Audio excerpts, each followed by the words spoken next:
This is the complete Power Rangers Iceberg. All 3 parts put together for your long-form content pleasure. I had originally intended for the entire series to just be one video, but if I wanted to reach my 2023 30th anniversary deadline, I was gonna have to cut it up. If you've already seen the originals, there's a new layer added to make the rewatch more worth your time. Or you can skip to the timestamp right here. You already know how an iceberg works, so let's get straight into the video.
Layer 1. Mighty Morphin.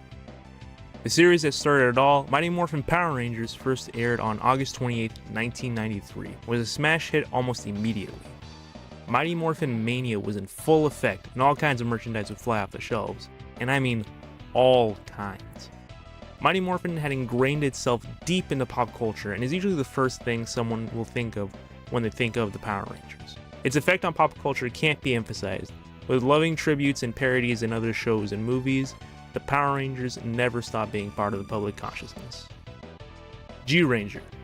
Somewhat common knowledge nowadays, Power Rangers takes its fight and Megazord footage from Super Sentai, and the first series they took that footage from was 1992's Kyoryu Sentai G-Ranger.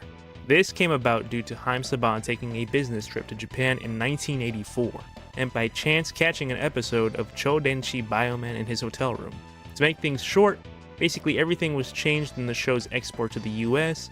G-Ranger had a fantasy mythology motif for its monsters, whereas in Mighty Morphin, they were just simply aliens. Most famously, they changed the male Tiger Ranger, a boy, into the female Ranger, Trini. There's plenty more differences that you can look up on your own that recontextualize varying aspects of the show. Zords.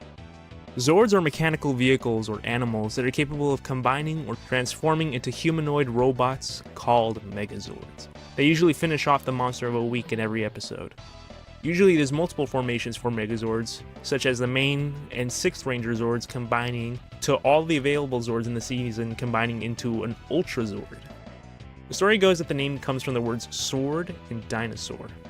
The Megazord is also one of the flagship items in the toy line, and has been a mainstay in the franchise since the beginning. Gender-swapped Rangers. Starting with Trini and Mighty Morphin, it was fairly common to make the Yellow Ranger female even if in the Sentai footage they were male. This tradition continued until Taylor in Wild Force, but would come back almost 20 years later with Izzy the Green Dino Fury Ranger being made female from the male Toa in Ryusoulger. This is also why some Yellow Rangers don't have skirts, but the Pink Ranger does. Martial arts and explosions. If you ask someone with cursory knowledge of the series what it's about, most likely the answer they'll give you is that, martial arts and explosions. And technically, it's true. While there is a lot more under the hood, the charm of the stunt crew doing flips and kicks with monsters being blown up is undeniable. Automorphin / Flipheads. These can be considered the trademark toys of the franchise since they've been introduced with Mighty Morphin. They're simple figures that have an action feature that lets them change from a civilian head to a helmeted one. They were a constant in the toy line from Mighty Morphin up until Wild Force, and disappeared, but recently sort of made a comeback with the Samurai toy line and the 2017 movie line. Most recently, Hasbro's released a line of retro Morphin figures, give old characters more articulation, and add new characters such as Ranger Slayer and a human-scaled Ninjor. McDonald's promotions. Power Rangers has had plenty of McDonald's promotions over the years, starting with Mighty Morphin in 1994. These Happy Meal toys have varied greatly with stuff like Pogs, figurines, Zords, and a VHS tape? Yeah! During Lightspeed Rescue's run, McDonald's had a Happy Meal promotion that included a buildable Lightspeed Megazord, and also the Power Rangers in 3D tape, which contains the Trakina's Revenge 2-parter. There were also a couple of cancelled concepts for McDonald's promotions that had art made for it from around Mighty Morphin. These would have included color-changing cups, cups with molded helmet tops, painter's caps, and a plastic Happy Meal tray box that could be used as a mask. Knockoff toys. Any big franchise will have its knockoffs, but there are so many Power Ranger ones out there, you've almost likely seen one of these in one way or another. Be it in person at a flea market, dollar store, or those classic pictures that circulate online every now and then with stuff like the Sense of Right Alliance. New Zealand. When Disney took ownership of Power Rangers, they were initially content with just airing reruns of the first 10 seasons, not producing any more due to their cost. That was until it was suggested that production moved to New Zealand to cut these costs. Power Rangers would film in New Zealand from Ninja Storm up until Cosmic Fury, where it was announced that no further productions would be made in the country. Ironically, the series itself was banned in New Zealand over its violence until 2011, nearly filming for a decade in a country where it was banned.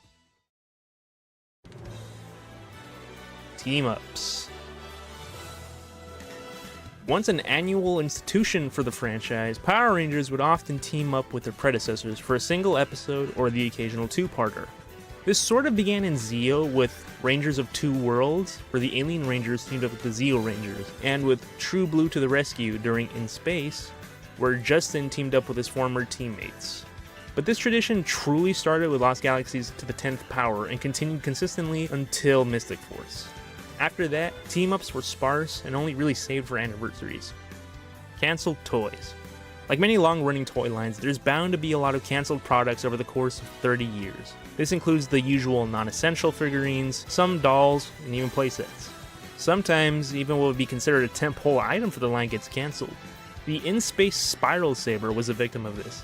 Despite being the Red Ranger's main weapon that season, it didn't see a release in the US due to safety concerns with the tip of the drill. Lord Draken.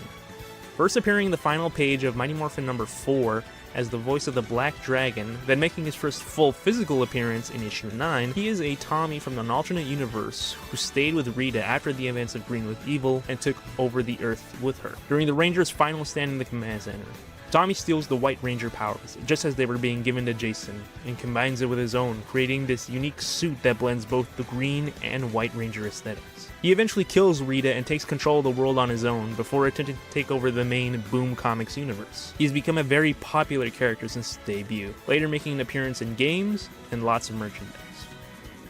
Crossovers. Despite being incredibly popular in its heyday, Power Rangers almost never really had any crossovers with other franchises. The only real crossover it had in its early years was with the Ninja Turtles from The Next Mutation. Nowadays, crossovers are much more common, especially in the comics. The Rangers have either teamed up or fought against the likes of the Street Fighter cast, Godzilla, and even the Justice League. Renegade Studios is also releasing RPG Sourcebook that crosses over Power Rangers and fellow Hasbro properties, G.I. Joe, and the Transformers. Forever Red. Probably the most famous episode of Power Rangers, Forever Red was the 10th anniversary special that aired during Wild Force. The episode saw the return of the previous 9 Red Rangers, teaming up with the then current Red Ranger to fight against the remnants of the Machine Empire from Zeo. Even with its short 22-minute runtime, it still became one of the most beloved episodes of the show. Boom Studios. Boom Studios is the current license holder for the Power Rangers comics and launched their own universe in 2016. Boom has released over 100 issues with other one-shots and specials in between. The comics have introduced new concepts, characters, Rangers, and even remixed others to create new stories that the TV series would not be able to deliver otherwise. Hasbro buyout. Since 1993, Bandai of America was the master toy licensee for Power Rangers and had a hand in some of the shows as well, and went strong until their output notably slowed down around late 2017.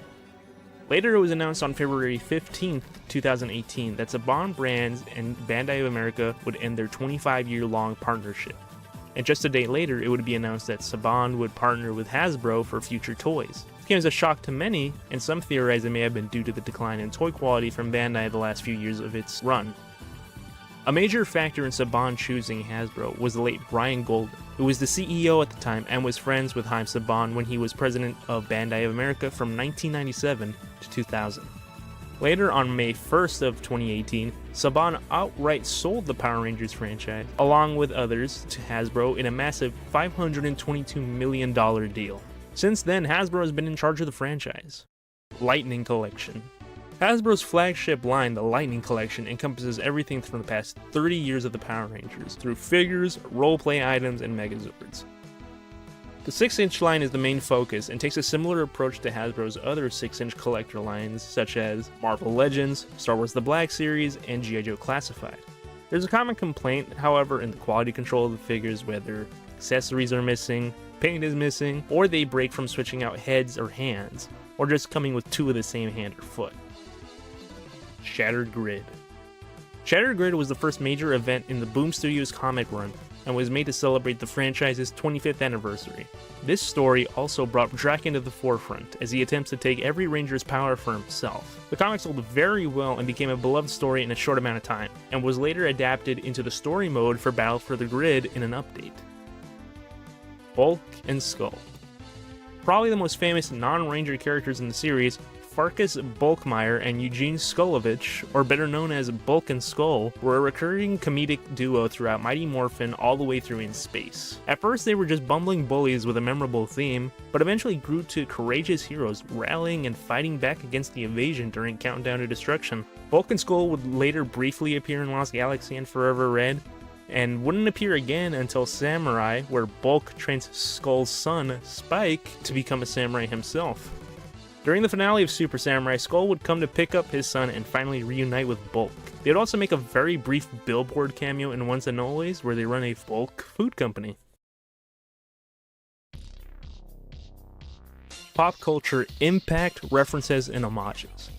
Like I said previously, Mighty Morphin Power Rangers was incredibly popular and would go on to air on television for decades after. Many shows and movies would go on to reference it over the years, like Robot Chicken, Spider-Man Far From Home, and my personal favorite, Seinfeld. Now, from the time that I left the room... Wait, that's you? I think the M&M should be you. Even wrestlers for various promotions get in on the love with attire based on different things in Power Rangers. Shout out to that one We Bare Bears episode with JDF as a guest star too. Jason David Frank. The late great Jason David Frank was the face of the franchise since his breakout popularity following the Green with Evil 5-parter as Tommy Oliver. He would go on to be the cast member with the highest number of appearances, with 257 episodes and 3 movies under his belt. He was the type of actor that really loved the fans and was a common sight in the convention circuit. Unfortunately, on November 19th, 2022, Frank committed suicide and was found by his wife in his hotel room. He was mourned by his fellow cast members and fans and will be remembered fondly.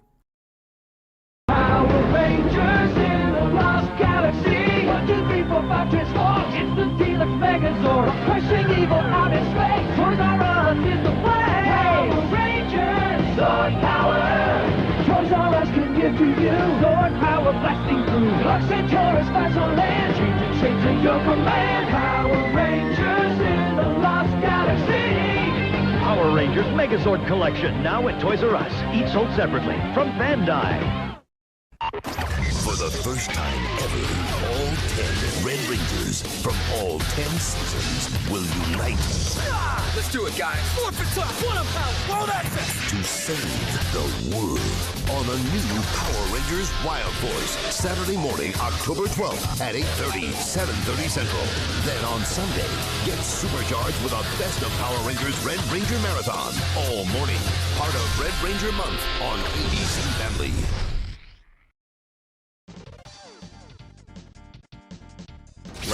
2. Natsume. Natsume is a Japanese developer known for developing cult classics on the Super Nintendo such as Wild Guns, The Ninja Warriors, Pocky and Rocky, and Ghost Sweeper Mikami Joreishi wa Nice Body. I really just wanted a reason to bring this series up. Oh, and they also published Harvest Moon all the way from the original Super Nintendo game up until A New Beginning on 3DS. As for what it has to do with Power Rangers, they actually had a pretty big presence for the series in the realm of video games, and they developed the Mighty Morphin and Zeo Super Nintendo games before moving on to the Game Boy Color and Game Boy Advance for Lightspeed Rescue to SPD. Most games were simple yet fun beat-em-ups, but they always did their best in the soundtrack department for these games. Battleizers. The major power-up that is almost exclusively given to the Red Ranger, the Battleizer armor first appeared in the In Space episode Mission to the Secret City, where a little girl presses the third button on Andros' Battleizer for the first time, and activates the armor. This would start an annual tradition of giving the Red Ranger an American-exclusive power-up that would normally appear towards the latter part of the season, and be used sparingly after its introduction. They would continue to appear up until Operation Overdrive, as the budget for a Battleizer in Jungle Fury went towards the Spirit Rangers instead. Since then, they've returned every now and then, like the Shogun armor in Samurai, or the Fury mode in Beast Morphers. Lightspeed Rescue and Time Force also have Mega Battles, Battleizer-like armors for some of the other Rangers in those seasons. Production eras. Throughout the franchise's history, there have been 4 major eras in the production of the show that have visually or tonally been noticeably different. The Saban era began with the series and ran until Time Force. The Disney era then begins with Wild Force. Disney would continue to produce the show until RPM, where they were done with the show and didn't want to produce any new episodes, leading to the airing of Mighty Morphin Power Rangers 2010.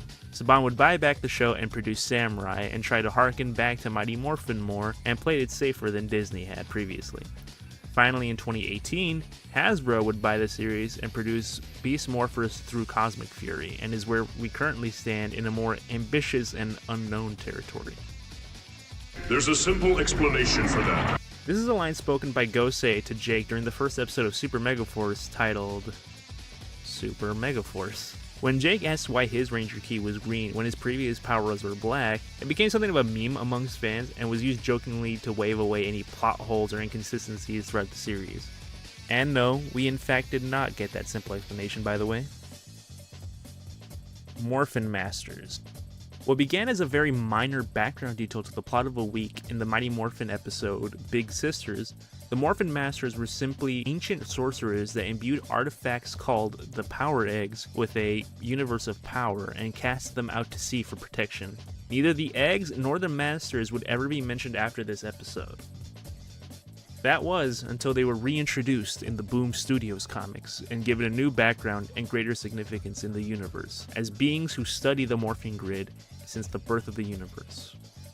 Later, in Dino Fury, they were incorporated into the show and given similar roles to their comic counterparts, as they're strongly linked to the morphing grid and are revealed to have created important artifacts in the Power Rangers multiverse that gave some teams their powers, such as the Energems, Dino Gems, and the Ninja Nexus Prism.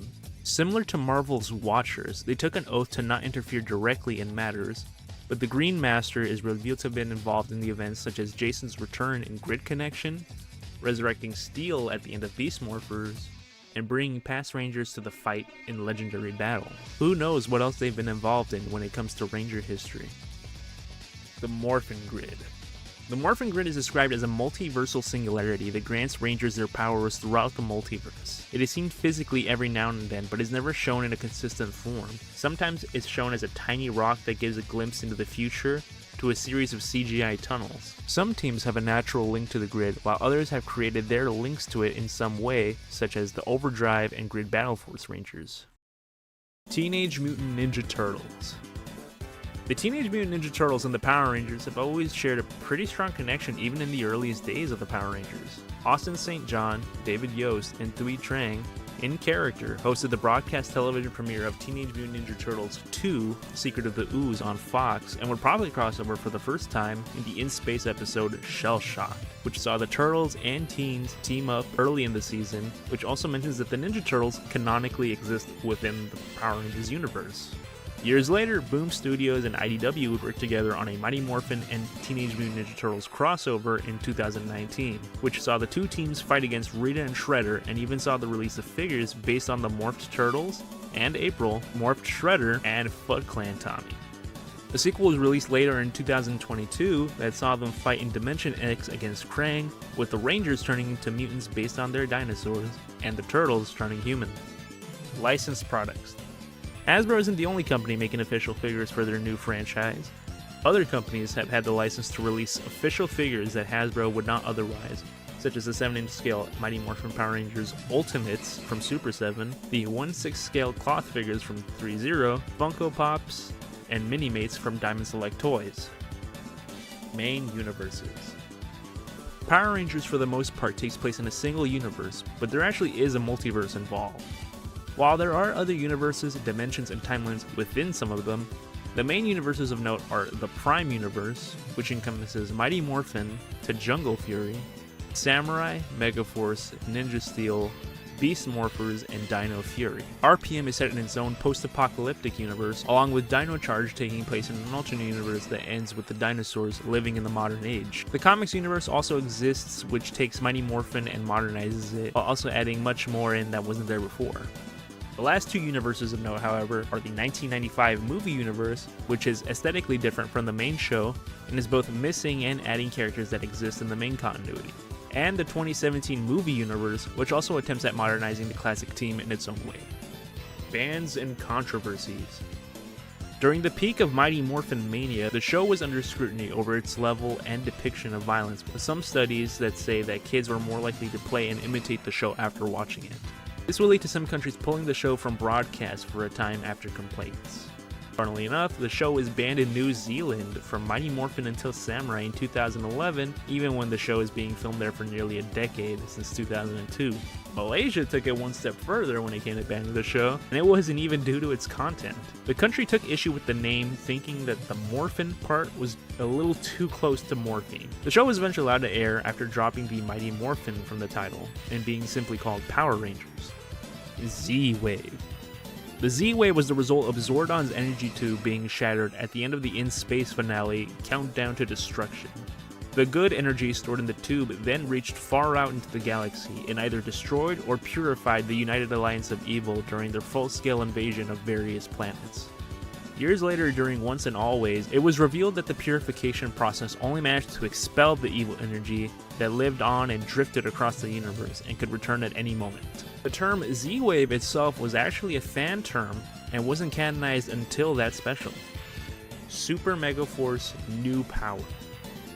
The new powers refer to the pre-G-Ranger suits that pop up from Gokaiger footage in Super Megaforce. Gosei refers to them as new powers never before seen on Earth when first used. Not many people like this inclusion due to it being used to save on budget by using more Sentai footage, and also the fact that some teams never got proper morphs in the show. Lightspeed Rescue in particular only got a morph in the extended version of the finale, despite having 2 Rangers returning from that season. The Master Morpher. The Master Morpher is a morpher used by Tommy that debuted in Super Ninja Steel's anniversary episode, Dimensions in Danger. This unique morpher allows Tommy to use any of his previous powers at will and resembles his original power morpher, but changes coins with every morph. It's never given any backstory, though it's presumed that it could have been made sometime before his previous appearance in Legendary Battle, as he's seen to be able to use Saba, his White Ranger sword, early in the episode, yet reappears as Mighty Morphin Green, having morphed off-screen. Mighty Morphin Power Rangers at Universal Studios. Like I've already brought up a couple times so far in the Iceberg, Mighty Morphin was hugely popular in its prime. So much so that venues would get packed when they had any sort of public appearance, and most famously so was when they had an appearance at Universal Studios Hollywood.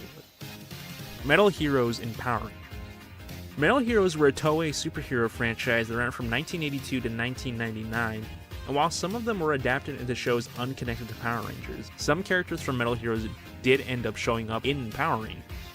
Sheriff Skyfire from Ninja Steel is adapted from Jiraiya from Sekai Ninja Sen Jiraiya, and Captain Chaku from Beast Morphers is adapted from Gavan Type G from the Uchu Keiji Gavan movie from 2012. As for why the Sentai episodes featuring these characters were used in Power Rangers in the first place is unknown, it does help flesh out the universe and establish that other heroes outside of the Rangers exist in this universe. Legacy of Power.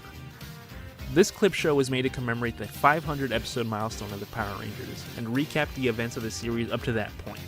However, due to the episode only being 22 minutes in length, that means that a lot of story had to be condensed for this single episode. This causes some details to be omitted and changes the context for some parts completely. This includes completely omitting the Alien Rangers saga and making it seem like Catherine's arrival and replacing of Kimberly happens right before the destruction of the command center, and not acknowledging the fact that Tanya replaces Aisha during her Zeo quest when other power transfers are mentioned. It serves as an okay if somewhat misleading summary for newcomers, but for someone like me back in 2004 when this aired originally, it did cause me to think for a long time that this was how the show happened and the events unfolded, before earlier episodes were more easily accessible with streaming and proper home media releases. Mighty Morphin Power Rangers 2010. After RPM, Disney had no interest in continuing the series, and instead opted to go with re-airings of the original series, even with Bandai releasing a new line of toys to go along with it. The catch with this, however, was that the new airing of Mighty Morphin was edited with new flashy visual effects and overlays, somewhat resembling the 60s Batman series. It only aired for 32 episodes, however, about half of the original first season's worth of episodes. Too much pink energy is dangerous. This is a quote said by Zordon in Wild West Rangers Part 2 when Kimberly goes to the command center after being transported to 1880. Goldar, the Putties, and the Monster of the Week also end up in the past, and Kim needs the power coins from the past to give to the Rangers' ancestors. Because she already has the pink power coin, that would cause problems if two of the same powers were used at once, thus birthing the quote. Though memed on, the quote is actually important and has implications to the lore which would be relevant later on.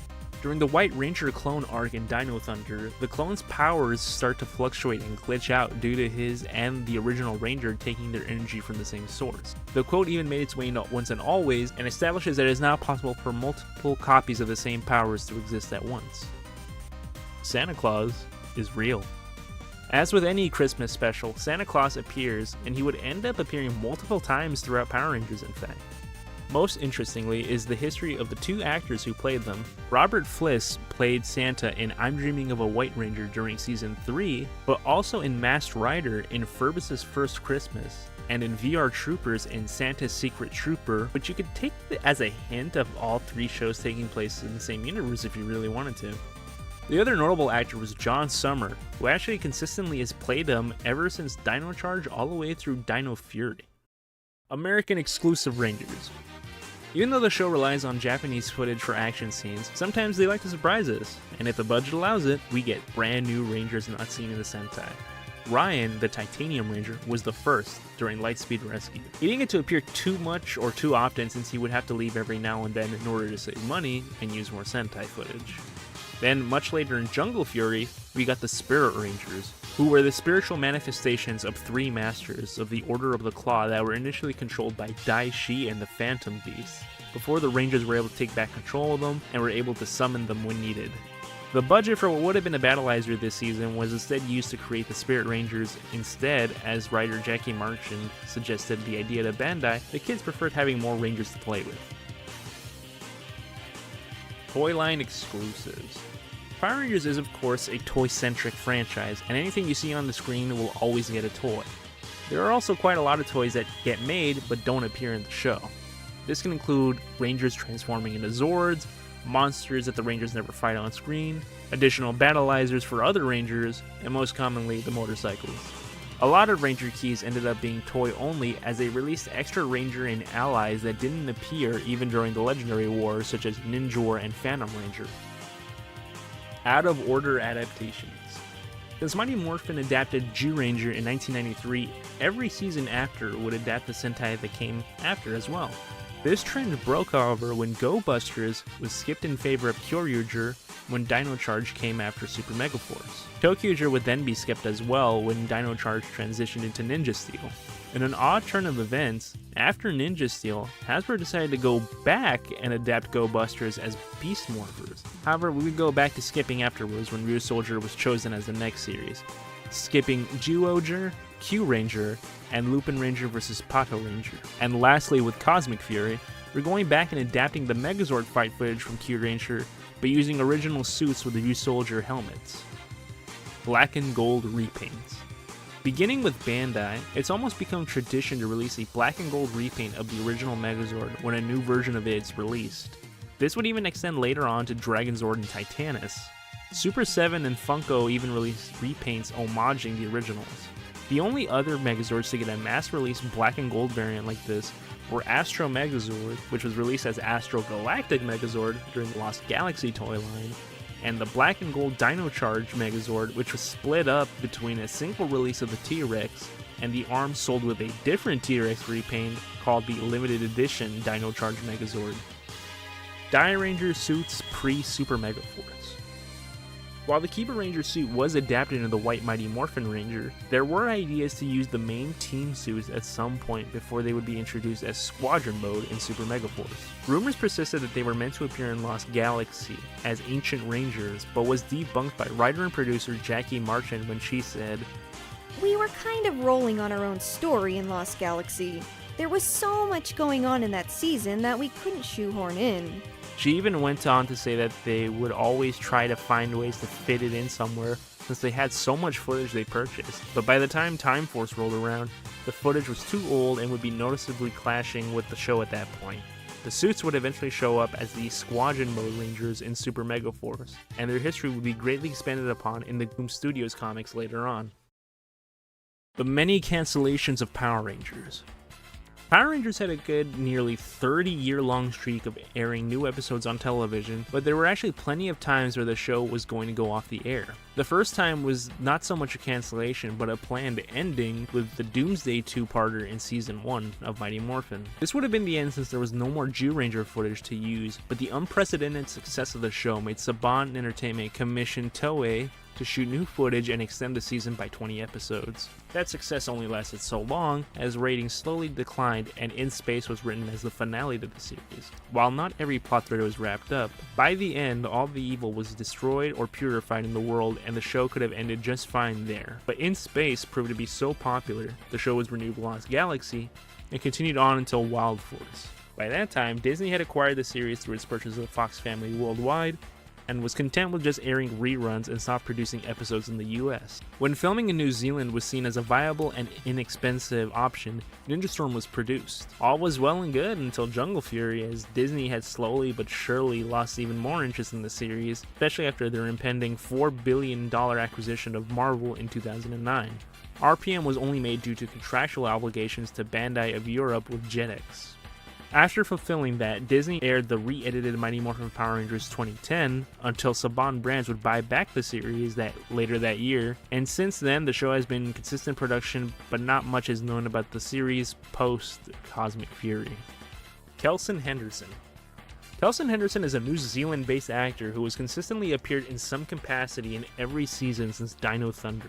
He's played main characters such as Mechanic and Cruz, and Monster of the Week characters like Satbot and Psychotic. Henderson is most beloved, however, for his role as the bumbling SPD Academy dropout, Boom, and his memorable dream sequence where he imagined himself as the Orange Ranger. He even got to appear as an unlockable secret character in the DS version of Super Legends. He is from another time and dimension. He is a cop unlike any other. He is the Blue Centurion. He has a synergizer. It's a recorder. Pretty neat, huh? It's also a laser blaster and a sword. He has great toys, but he doesn't toy around with evil. He is a cop unlike any other. Donuts. Well, pretty much. Shift into turbo with Blue Centurion toys. Bandai, action, satisfaction. The day after Thanksgiving. Forget the turkey and turn on the turtles. Awesome! They're coming at you with a bodacious, Serves up, dude. action-packed adventure for the whole family. Whoa! Teenage Mutant Ninja Turtles 2, hosted by the Mighty Morphin Power Rangers. This Friday at 8/7 Central on Fox. Layer 3. Cockpit Mode. These are forms that some Rangers would gain when piloting their Zords, starting with Samurai. This happened due to the Shinkenger cockpit footage being deemed too Japanese. Yeah, too Japanese. for a show involving samurai. Regardless, they became a trademark of the Neo Saban era, and in the end, are a harmless addition that just helps sell more toys for the most part. Kalish explosions. This is a fan term meant to describe the style of explosion that was most common during the Disney era and named after writer-producer Bruce Kalish. These are explosions that happen behind the Ranger and make him fly towards the screen during fights. Despite being named after Kalish, they were actually the creation of stunt coordinator Mark Harris. As for why the explosions changed like this during the Disney era, it was because of Disney's broadcast standards that didn't allow the explosions to be in front of the Rangers anymore. UK edits. In UK broadcasts, Power Rangers is subject to many cuts and edits to its episodes for things such as child endangerment, scenes they consider to be particularly violent, civilians getting hurt, or scenes of flashing light effects. Usually these scenes are either edited down or cut altogether from the final broadcast. Happy days are over for mommy.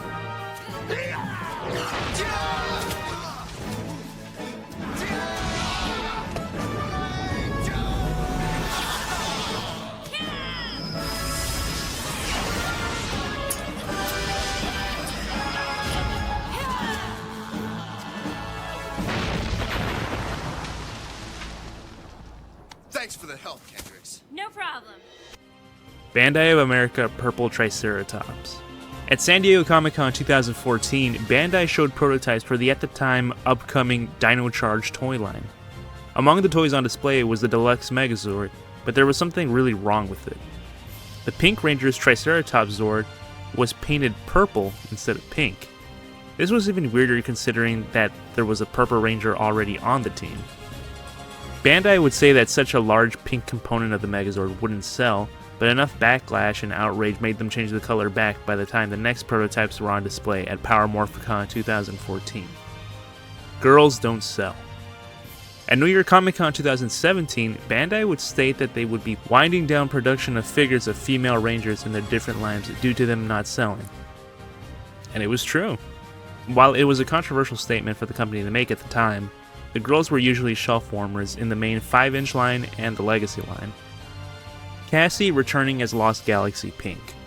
While Melody Perkins would come in to reprise her role as Corone and take up the Pink Ranger mantle during Lost Galaxy, the plan was originally for Patricia Jolie to return as Cassie and stay on as the Pink Ranger after her 2-episode stint in To the 10th Power and The Power of Pink, but left due to payment disputes. Despite becoming a new main cast member for the rest of the show, she would only have been paid with a guest star rate, thus causing her to walk out on the show. Unused monsters popping up later. During the production of Power Rangers, just about everything is sent over to the US or New Zealand from Japan to be used. Some things, however, never get used, but it's safer to send everything rather to not have it and need it. Due to this, sometimes monsters go unused in the series they were meant to be used for, but would appear later either unchanged or tweaked to fit the show that they did end up in. Usually they end up in the background of large monster groups like the Onyx Tavern, or most notably the case of Furio from Lost Galaxy. He was one of Scorpius' generals early in the series and kicked off the events of the season. His suit comes from Mega Ranger and was the final monster form of Dr. Heinlar, the main villain of that season, who never got used in Space and was slightly modified to be used in the early episodes of Lost Galaxy. Most recently though, Void Queen from Dino Fury is repurposed from Madame Noir from Russia Sentai Tokyuger, which was skipped in Power Rangers. Ron Wasserman. Ron Wasserman was the music composer for Power Rangers from Mighty Morphin through In Space. He's the man responsible for the show's openings and background music. He would eventually return for SPD and most recently for Once and Always. He's also worked on many other shows including the 90s X-Men series, VR Troopers, and the English dub of Tekkamon Blade. Zord Builder. This was a play pattern Bandai implemented to all of its Megazords beginning with Mighty Morphin Power Rangers 2010 until they lost the Master Toy license at the end of Super Ninja Steel. This allowed for Megazord toys from different seasons to be compatible and interchangeable, but didn't compromise their built-in gimmicks. Some previous Megazords were compatible if they happened to have the same style of pegs, but this was not by design. Zord Builder allowed for some interesting combinations to say the least. VR Troopers. Riding on the VR craze that likes to come back every now and then, VR Troopers was another adaptation of a Toei Tokusatsu series by Saban that used footage from Chojinki Metalder, Jiku Senshi Spielbahn, and Uchukeiji Shider. The show follows Ryan Steele, Caitlin Starr, and J.B. Reese fighting back against the Grim Lord as he attempts to conquer the real and virtual worlds. The show ran out of usable footage and was canned after 2 seasons. Though never made canon to Power Rangers show-wise, the Boom Studios comics would canonize them with a mention in Mighty Morphin Power Rangers number 53, where they are listed as potential candidates to become the new Green Ranger, with Grace saying, Some are Promethea employees, others are specialized freelancers, and a few are just individuals I've kept an eye on. Big Bad Beetleborgs. Beetleborgs took VR Troopers' place as the sister series to Power Rangers in 1996, airing alongside Zeo and Turbo. The show used footage from Juco B-Fighter for its first season, and B-Fighter Kabuto for its second. The show saw 3 kids, Drew, Joe, and Roland, becoming the comic book superheroes the Beetleborgs in the real world after going into the haunted Hillhurst mansion and free a ghost named Flavor, who grants their wish of becoming heroes while inadvertently also making the villains real too. Beetleborgs only lasted for 2 seasons for the same reason as VR Troopers. No more usable footage. Power Rangers' influence in Sentai. While Power Rangers generally takes so much from Super Sentai, there are actually a few cases where Sentai took a few concepts back. The first of these was the use of the word Zord in Time Ranger, with G-Zord, which would end up in Time Force as Dragantron. Go Busters also refers to the mechas, both good and bad, as Megazords, while also using the word Morphin in their transformation call. Magi Ranger vs. Deca Ranger used the SPD Battleizer in the film as armor that only the Fire Squad had access to. Battleizers in general were adapted for Sentai with some Battleizer-like power-ups like Gokai Silver Gold Mode, Kyoryu Red Carnival, and Super Zenkaiser. The most direct reference, however, comes in Hikonin Sentai Akiba Ranger's Powerful Rangers. In the episode Delusional Imports, history gets rewritten and Sentai originates from the US instead of Japan, with the first team being the Powerful Rangers. Their costumes were these U-Ranger costumes with a Stars and Stripes belt and collar. 2017 movie sequels. The 2017 Power Rangers reboot was meant to be the springboard for a new big box office superhero franchise, until the first movie ended up being a financial disappointment. So much was riding on this film that a 6-movie franchise was already in the works. The only sort of continuation that we got was a graphic novel called Aftershocks from Boom Studios, which had the Rangers battle the remaining putties, with 2 that bonded humans not too dissimilarly to Marvel's symbiotes. Evil Space Aliens. This was a catch-all term used to describe the monsters in Mighty Morphin, but eventually used in later toy lines. Bandai would use the name Evil Space Alien for grunts or villains who didn't have a finalized name yet, even if the season they were a part of had nothing to do with aliens. Power Morphicon. Beginning in 2007, Power Morphicon has been held in Pasadena or Anaheim every 2 years. Fans can look forward to meeting their favorite actors, writers, and other crew, new show announcements, and new toys and collectibles to look forward to. You can't forget the exclusive figures and merch they sell either. Ju-2. When Mighty Morphin Power Rangers became a runaway success, Saban needed to continue the show, but were going to run out of G-Ranger footage. Not wanting to change the suits by adapting another Sentai, Saban would commission Toei to create new fight footage with G-Ranger suits and new original monsters. Eventually, Saban would adapt Die Ranger by using the Zords and White Ranger footage, but still had Ju-2 footage left. They decided to introduce the Thunder Megazord and spliced it into Zu-2 footage. Some of the unused and unedited footage featuring the original Megazord can still be seen in the background of those early Season 2 episodes. Legacy Toy Line. This was the precursor to the current Lightning Collection, and was the first real adult collector-oriented line made by Bandai for Power Rangers. Launched in 2013 for the franchise's 20th anniversary, these were all original molds meant to update classic morphers, weapons, and Megazords. A 6.5-inch figure line was also released under the Legacy banner, which ran for 8 total waves with some exclusives sprinkled throughout. With the Hasbro buyout on the horizon, many Legacy items were cancelled and the line just kinda ended abruptly. The Lost Episode. No, this isn't a shitty creepypasta. The lost episode was a special broadcast of the original pilot version of Day of the Dumpster and was hosted by Austin St. John and Walter Jones after the Magna Defender arc of Lost Galaxy. This pilot had some big differences from the final one that made it to air, including Aubrey Dubois playing Trini instead of Tui Trang, Zordon being named Zoltar, and the morph sequence being different. Some footage from this pilot would end up being used in early promotional material as well. Doomsday was the finale. Prior to commissioning more footage and the rising popularity of the show, Doomsday was going to be the final episode of the show that would have been closer to G-Ranger's ending. Rather than Goldar piloting Cyclopsis, it was going to be a child named Bubba, who was Kai, which Bandora or Rita Repulsa's son in the Sentai. It would have ended somewhat similarly to the final episode, with Zordon offering the teens to go back to their normal lives after sealing Rita back into the dumpster, before deciding to keep their powers to fight any other villains that may show up, and ending on Rita swearing revenge from her prison in space. In the version that did air, it ended the same, but Rita escaped and was not conclusive, leaving the show on a cliffhanger. How In Space became space-themed. During pre-production for what would become In Space, Saban received early sketches of Mega Ranger and believed that the series would be set in space. The Zords were different kinds of spaceships and vehicles, and Saban went full steam ahead on the concept. Eventually, Mega Ranger evolved into a technology-themed season, but with space-themed mecha, so it all worked out in the end. Silver Stripe Green Ranger. The Silver Stripe Green Ranger is an odd variant of the Mighty Morphin Green Ranger that first appeared in the Dino Thunder episode Fighting Spirit. As the name would imply, the Green Ranger had a large silver stripe going around the visor towards the eyes and passing the red gem. This version of the Green Ranger also had a silver power morpher rather than the unique gold one he's always had. This wasn't a one-time fluke, however.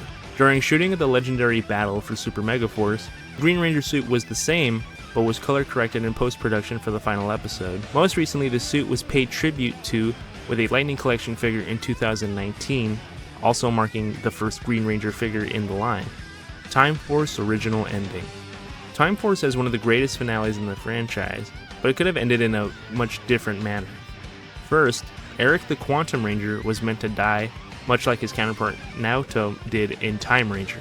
This was so close to happening, in fact, that a version of the final scene at the beach was shot without Daniel Southworth. Jen was also initially meant to stay in the past with Wes, but this was vetoed.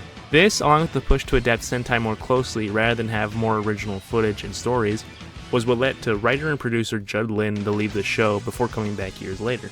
Hyperforce. A pseudo-continuation of Time Force set within its own continuity, Hyperforce is a Twitch tabletop RPG livestream series that saw some veteran Ranger actors including Peter and Yoshi Sudarso and Paul Schreier play new Rangers from the year 3016, along with a few new faces to the series. Hyperforce's campaign saw a group of Time Force Academy cadets on a mission to stop a mysterious enemy that wants to unravel the fabric of the universe. Since their debut, the Hyperforce Rangers quickly became fan favorites and have since appeared in the Shattered Grid event and even got their own one-shot comic in 2023. Galaxy Rangers pitch. When Haim Saban was shopping around his idea for a show that took Japanese stock footage and inserted American actors in order to appeal to an American audience, he would send a pitch pilot to Bandai of America and different networks. This pitch reel would combine footage from his previously shot pilot, G-Ranger fight footage, and Judas Priest's Electric Eye as its soundtrack, and given the early name of Galaxy Rangers. After years of attempting to bring Sentai to the US, this was what finally helped the idea land in the right hands. Ryan Steele was the Gold Ranger. When the Gold Ranger was introduced in The Power of Gold during Zeo, his identity was a mystery to everyone, and this would continue for a few more episodes until it was revealed that he was an alien lord named Trey from the planet Triforia. In the episodes prior to this reveal, the Gold Ranger was voiced by Brad Hawkins, who previously played Ryan Steele in VR Troopers. Though I could not find any sort of confirmation during my research, it's highly speculated that Brad was meant to reprise his role as Ryan in Zeo, and by extension connect VR Troopers to the main Power Rangers universe, though this was merely an idea that floated around in the writer's room, and no plan was ever actually put to paper. Ninjor and the Power Coins. The Power Coins are the main source of power for the original Mighty Morphin Power Rangers, and their origins will not be explained until Ninja Quest Part 2, where it's revealed that an ancient ninja master by the name of Ninjor forged the power coins thousands of years ago after learning how to tap into the morphing grid and harnessing its powers in the Temple of Power. Even though he is an important character to the lore of the franchise, he never made an appearance after the season he was introduced in, though there were plans for him to return at some point, but those plans would fall through. Cancelled Super Megaforce cameos.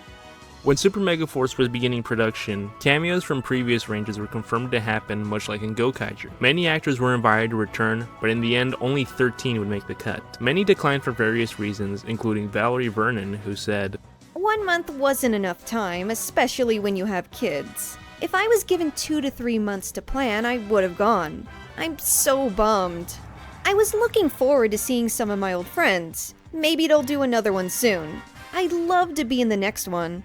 Worse yet was some actors got invited to return, only to have their invite rescinded, as was the case with Rhett Fisher, who said in a now deleted tweet, "Guess who was invited to do a cameo on PR Megaforce and then uninvited the next week due to budget restrictions." How RPM got made. During the last few years of Disney's ownership of the series, they grew uninterested and even ashamed of owning it, and planned to end the series after Jungle Fury. However, due to previous obligations made with Jetix UK, Disney was contractually obligated to produce one more season of the show, thus saving the series once again. Matt Cook. In the Boom Studios comics, the story of Tommy and the Green Ranger powers remains mostly the same. That is, until Matt Cook, a previously relatively minor character in the run, became the new Green Ranger thanks to Grace Sterling, Zordon's Red Ranger from 1969, and her company, Promethea. Billy was able to repower the Dragon Coin, and combined with the technologies of Promethea and the Green Psycho Ranger dagger, created the new Green Ranger, and Matt worked under Grace and served alongside the Mighty Morphin Rangers, and is currently still in the comics as of the writing of this video. Toys as props. Many times when you see morphers or smaller weapons on the show, they're actually using the toys. This is usually due to the fact that it's cheaper and quicker to go out and buy the toy to replace as the prop, rather than to have the prop department make a new one if it breaks. Sometimes the toys they use are better than the props that they were based on. The Legacy Power Morpher was so accurate and sturdy that it went on to be used in the Kyoryuger vs. Go Busters movie, and eventually in Grid Connection and Once and Always. Turbo, a Power Rangers movie 3-hour cut. The Turbo movie was originally meant to be much longer than it ended up being and was cut down significantly. Scenes that were cut included a scene with Tommy and Kat fighting a crocodile with a flamethrower while on the search for Larigo, which made it into the comic book adaptation and was even pictured on the back of the VHS release. A scene explaining the disappearance of the Zeo powers was also cut, and would have seen Divatox fight the Zeo Rangers, where they would have lost their powers and Zords, with Billy engineering the turbo powers with the leftover Zeo crystals. This had to be cut due to David Yost leaving the show prior to filming of the movie. The movie was cut down because producers thought kids wouldn't be able to sit through a 3-hour movie. And they're probably right. Talon Ranger / Dark Ranger. In Juden Sentai Kyoryuger's summer movie, Gabarincho of Music, an evil ranger named Death Ryuger was introduced. When Dino Charge was announced, it was unknown whether Saban would adapt the character for the series. Once the Dino Charge Morpher was released, sounds were discovered that mentioned a Talon Ranger, and once Dino Supercharge rolled around, Death Ryuger's Spinosaurus Zord and monster form appeared in the show, and there even exists a Dark Energem. The toy for the Spinosaurus Dino Charger even activates the Talon Ranger sound in the Morpher. However, no Talon Ranger ever ended up appearing, causing confusion. A few years later, we finally did get a Death Ryuger counterpart, now named the Dark Ranger, in the Boom Studios comic story, Beyond the Grid. After becoming the keeper of the Dark Energem at the end of Dino Supercharge, Heckle would build a Morpher based on Xenowing's own Titanocharge Morpher in order to stop Lord Arcanon from destroying his homeworld Sentai 6. He would also go on to join the other remaining Rangers after the universe was recreated at the end of Shattered Grid, and fought the Praetor, a self-exiled Morphin Master. Home media releases. Believe it or not, proper home media releases for the series were nearly non-existent up until the show's 20th anniversary. There were some VHS releases until halfway through SPD, where the format was abandoned. This caused shows to only have less than half of their episodes available for viewing in the pre-streaming world. Unless you caught up with the show as it aired or caught reruns, you would never know how some of these shows ended. The only shows that had their finales released in some form on home media before the complete season sets were In Space, Lightspeed Rescue, Time Force, and Operation Overdrive. One of the only ways fans could re-watch was through importing German complete season DVDs that included an English audio track. Nowadays, you can easily find the entire series on YouTube, with the more recent seasons on Netflix. Masked Rider. Saban's attempt at adapting Kamen Rider Black RX, Masked Rider first appeared in a backdoor pilot for his series in the Mighty Morphin Season 3 three-part premiere, A Friend in Need. The series follows Dex, prince of the planet Edenoi, who escapes to Earth in order to stop his uncle, Count Dragon, and his army of insectivores from conquering it like he did his home planet. The show wasn't particularly popular and failed to catch on, and rumor has it that Toei hated it. Though Saban and Hasbro had never gotten the rights back to re-air or re-release the show, the rights to concepts and characters created for Masked Rider were kept, as Edenoi and King Lexion would appear in issue 18 of Boom Studios' Go-Go Power Rangers comic. Chroma Squad. This game was developed by Behold Studios and released on April 30th, 2015, and funded through a very successful Kickstarter. The game is a strategy RPG and a love letter to tokusatsu as a whole. However, it ran into a bit of trouble during its Kickstarter, when on July 17th of 2014, it was announced to backers of the game that producers and attorneys from Saban had contacted Behold Studios due to the game's similarities to the show, despite being based on much more than just Power Rangers. I was able to talk to a staff member from Behold, who will stay anonymous, who stated to me that lawyers had even come to visit the studio in person to oversee the game from time to time. Saban's attorneys essentially bullied the team into splitting royalties or to risk multiple long-running lawsuits and the game possibly never releasing. After coming to an agreement, the subtitle, inspired by Saban's Power Rangers, was added to the game. Early versions of the game even named the villain Dr. Soap as Dr. Maya, Heim spelled backwards, in reference to this whole debacle, but was patched out months later after the lawyers figured it out. From the makers of the Power Rangers, get virtual with the next generation of explosive superheroes. Let's do it! VR Troopers. Virtual power. Virtual fun. Oh, great. Now I can talk. Virtual reality. Bad guys with an attitude. I'll get those VR Troopers yet. VR Troopers. Get virtual. Weekdays at 6:30 a.m. on TV 62. Says your coordinates. If we can't have the Gold Ranger's powers, no one will. Pyramid, fire! Experience the extreme. That's the intergalactic warning system. Power Rangers DO. Bound to fight evil. Face monstrous foes. Now there will be no stopping me. Log on to the gold.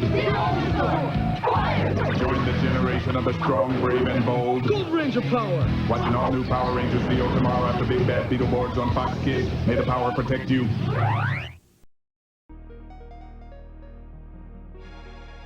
Player 4. Gundam Wing Endless Duel. Okay, what could Gundam possibly have to do with Power Rangers? Sentai maybe, but Power Rangers? They actually share a pretty interesting connection. The Super Famicom game Gundam Wing Endless Duel was developed by Natsume and released in 1996, and was a fighting game featuring the cast of Gundam Wing in their first video game. The game reuses and improves on the fighting engine originally created for Mighty Morphin Power Rangers The Fighting Edition. Trakina's Revenge production issues.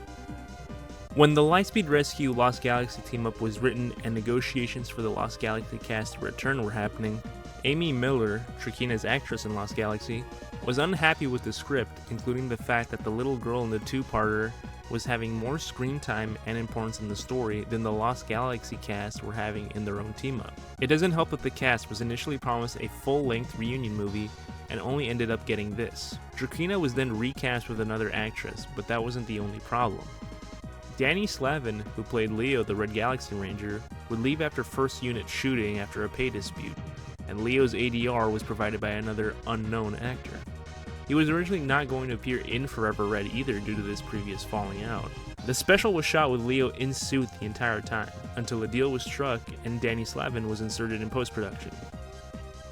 On-screen deaths. Despite monsters being destroyed and the Rangers saving people's lives during attacks, there are very few on-screen deaths of characters, but that makes the few that do exist quite notable. The earliest being Zika and Magna Defender from Lost Galaxy. 3,000 years before the start of the season, Scorpius killed Zika, the Magna Defender's son, in front of him, and he would embark on a lifelong mission to avenge his son and search for the lights of Orion. Later, he'd attempt to take down the colony Terra Venture to finally take his son's killer with him, but eventually realizes the error of his ways and sacrifices himself to save the colony, saying the spirit of his son and his final few moments guiding him. Later in the season, Kendrix, the Pink Galaxy Ranger, would sacrifice herself in order to save the colony, her team, and Cassie, the Pink Space Ranger's powers, making her the first Ranger to die in the line of duty. She would be resurrected at the end of the season, though. Then, during Wild Force, Master Org killed Cole's parents and attempted to kill Cole as a baby after years of rejection and being pushed aside. Lastly, and most recently, Trini dies in-universe during the prologue of Once and Always, and her powers are then passed down to her daughter Min, missing Dino Thunder Pachysort. So during the Dino Thunder line, every Zord that was released in the Japanese line got released in the American one, even the one that was exclusive to the Abra Ranger movie that didn't get adapted. That is, except for one Zord. The Pachysort was for whatever reason not released in any form, leading to the Triceramax Megazord to be missing an entire arm when formed. It's unknown why it was left out, especially when they were just shy of releasing a complete set. Super Legends. Super Legends was an early attempt at a collector-oriented line that debuted during Jungle Fury and saw brand new figures of older Rangers for the first time in years, such as Lord Zed, the Green Samurai Ranger with a Super Mode variant, and the Gold Zeo Ranger. It was a short-lived line, but was a step in the right direction before the introduction of the Legacy line. Forever Red deleted and extended scenes. Forever Red was initially pitched as a 1-hour special that could be split up as a 2-parter during reruns, but this idea was struck down by Disney because they saw it as a waste of time and money to advertise old toys. In hopes of Disney changing their minds down the road, they shot more footage than was needed, with much of it being cut down or cut entirely. This includes a longer scene at the park with the Wild Force Rangers breaking up an argument among some kids, and a longer scene with Bulk and Skull in the pool, and a scene with Cole and the other Rangers walking down the halls of the megaship. Other scenes that were written but never shot included Kat picking up Tommy from the hangar and confirming their marriage, Eric and Wes calling Trip in the future, and Ryan being shown as the new captain of Lightspeed. Kit Bash and repainted monsters. Many times, in order to save costs during production, monsters will be reused or repainted to make new monsters. Examples of this include Silverhorns being repainted and given a tongue, now called Repilator in Mighty Morphin, Snizzard having his apple removed and given a Cobra hood to become the Cobra monster in Lightspeed Rescue, and lastly, the Mute Orgs being made up of multiple different monsters each. Power Rangers at Disney World. For a while when Disney owned the franchise, they of course had to integrate them into the parks. This was by having a meet and greet with the Rangers, and the Rangers riding in a specialized car at Disney's Hollywood Studios in Walt Disney World in Florida. The Rangers they had out were always made up of the 5 most recent Ranger teams, and would regularly switch out the oldest Ranger for a new one every year from 2005 to their final appearance at the park on August 7, 2010. Race to the Volcano. Race to the Volcano was the initial name for the Turbo movie, and had a few notable differences in the film, such as a mermaid side character named Mandika, who would have guided the Rangers to the Ghost Galleon, and the Rangers would have aqua suits during the movie as well. Puzzle and Dragons collaboration. In 2019, the long-running mobile game Puzzle and Dragons announced a North American exclusive collab with the Power Rangers that added characters from different seasons, including the main Mighty Morphin team, Alpha, Goldar, Rita, and Gold Zeo Ranger. This is just one of many collabs the game has had in its over 10-year history, including Evangelion, Demon Slayer, Kamen Rider, and many, many, many more. Lost and Found in Translation. This was the 19th episode of Dino Thunder, and the first to really acknowledge Sentai directly. This episode saw the main trio of Rangers sit down and watch a Japanese show based off the Power Rangers, which is actually just footage of a condensed Abra Ranger episode, opening and all. The episode comments on how Power Rangers and Sentai is not all that different, and how it's all a matter of perspective. Possibly a dig at Sentai purists, with Connor being unwelcoming of the idea of their stories being adapted for another country, before coming around at the end of the episode. Power Rangers in Japan. Despite Power Rangers taking Japanese footage to create a show distinct from its source, Power Rangers has actually been dubbed back into Japanese and brought to its land of origin. Power Rangers was dubbed consistently from Mighty Morphin to Lightspeed Rescue, and then would get a few sporadic dubs over the years, some even getting dubbed by the actors from the Sentai it's adapted from, like SPD. Power Rangers does have a small but dedicated fanbase in Japan as well. For example, Twitter artist @CometLib would draw fan art and brief illustrated summaries for Beast Morphers episodes in Japanese. Power Rangers Hexagon. Power Rangers Hexagon was a pitch for the 11th season that eventually became Ninja Storm. This pitch by Amit Bamik would have seen an umbrella organization of Power Rangers who were defending the Earth around the clock, led by Tommy, who is written to be similar to Nick Fury. The concept of all these Rangers working under a single operation was somewhat foreshadowed in Reinforcements in the Future Part 1, when West tells Cole, So the Rangers out there, alright. We all fight for the same goal. the Wind Rangers would have been the newest recruits, and their powers would have linked to Ninjor. Other Rangers from various seasons would have had recurring roles or cameos, such as Joel from Lightspeed being the Rangers' stealth helicopter pilot, to returning villains who didn't have their stories wrapped up, such as Scorpina and Lokar. Eventually, there would be a rogue sect of Rangers who would rebel against the Hexagon, which was where the Thunder Rangers would have appeared. These rogue Rangers believed that every Ranger team should operate on their own rather than be controlled by a higher authority. Eventually, there would be an all-out war against Tommy, who let the Hexagon grow out of control, and would don what is now known as the Green Samurai Ranger power due to its resemblance to the Mighty Morphin green suit. This was a really ambitious pitch that might have actually happened had Disney not come to own the franchise. Usually this pitch is described similarly to Civil War, though it's a lot closer to the Spider Society from Spider-Man Across the Spider-Verse if anything. Dragon Shield Origin. The most unique visual aspect of the original Green Ranger is the large golden shield and armbands that he uses, but other than making him stand apart as a new Ranger that would show up later than the main five, there was never really an explanation given in the show. Once again, Boom Studios comes in and gives new lore to the franchise. The shield was actually originally worn by Lady Fianna, a sorceress that was an ally of Zordon, and is the mother of Rita Repulsa. When Rita was trying to unlock the powers of the Green Power Coin, she needed the spirit of someone strong and worthy, and intended to find someone on Earth, but eventually sacrifices the resurrected spirit of her mother.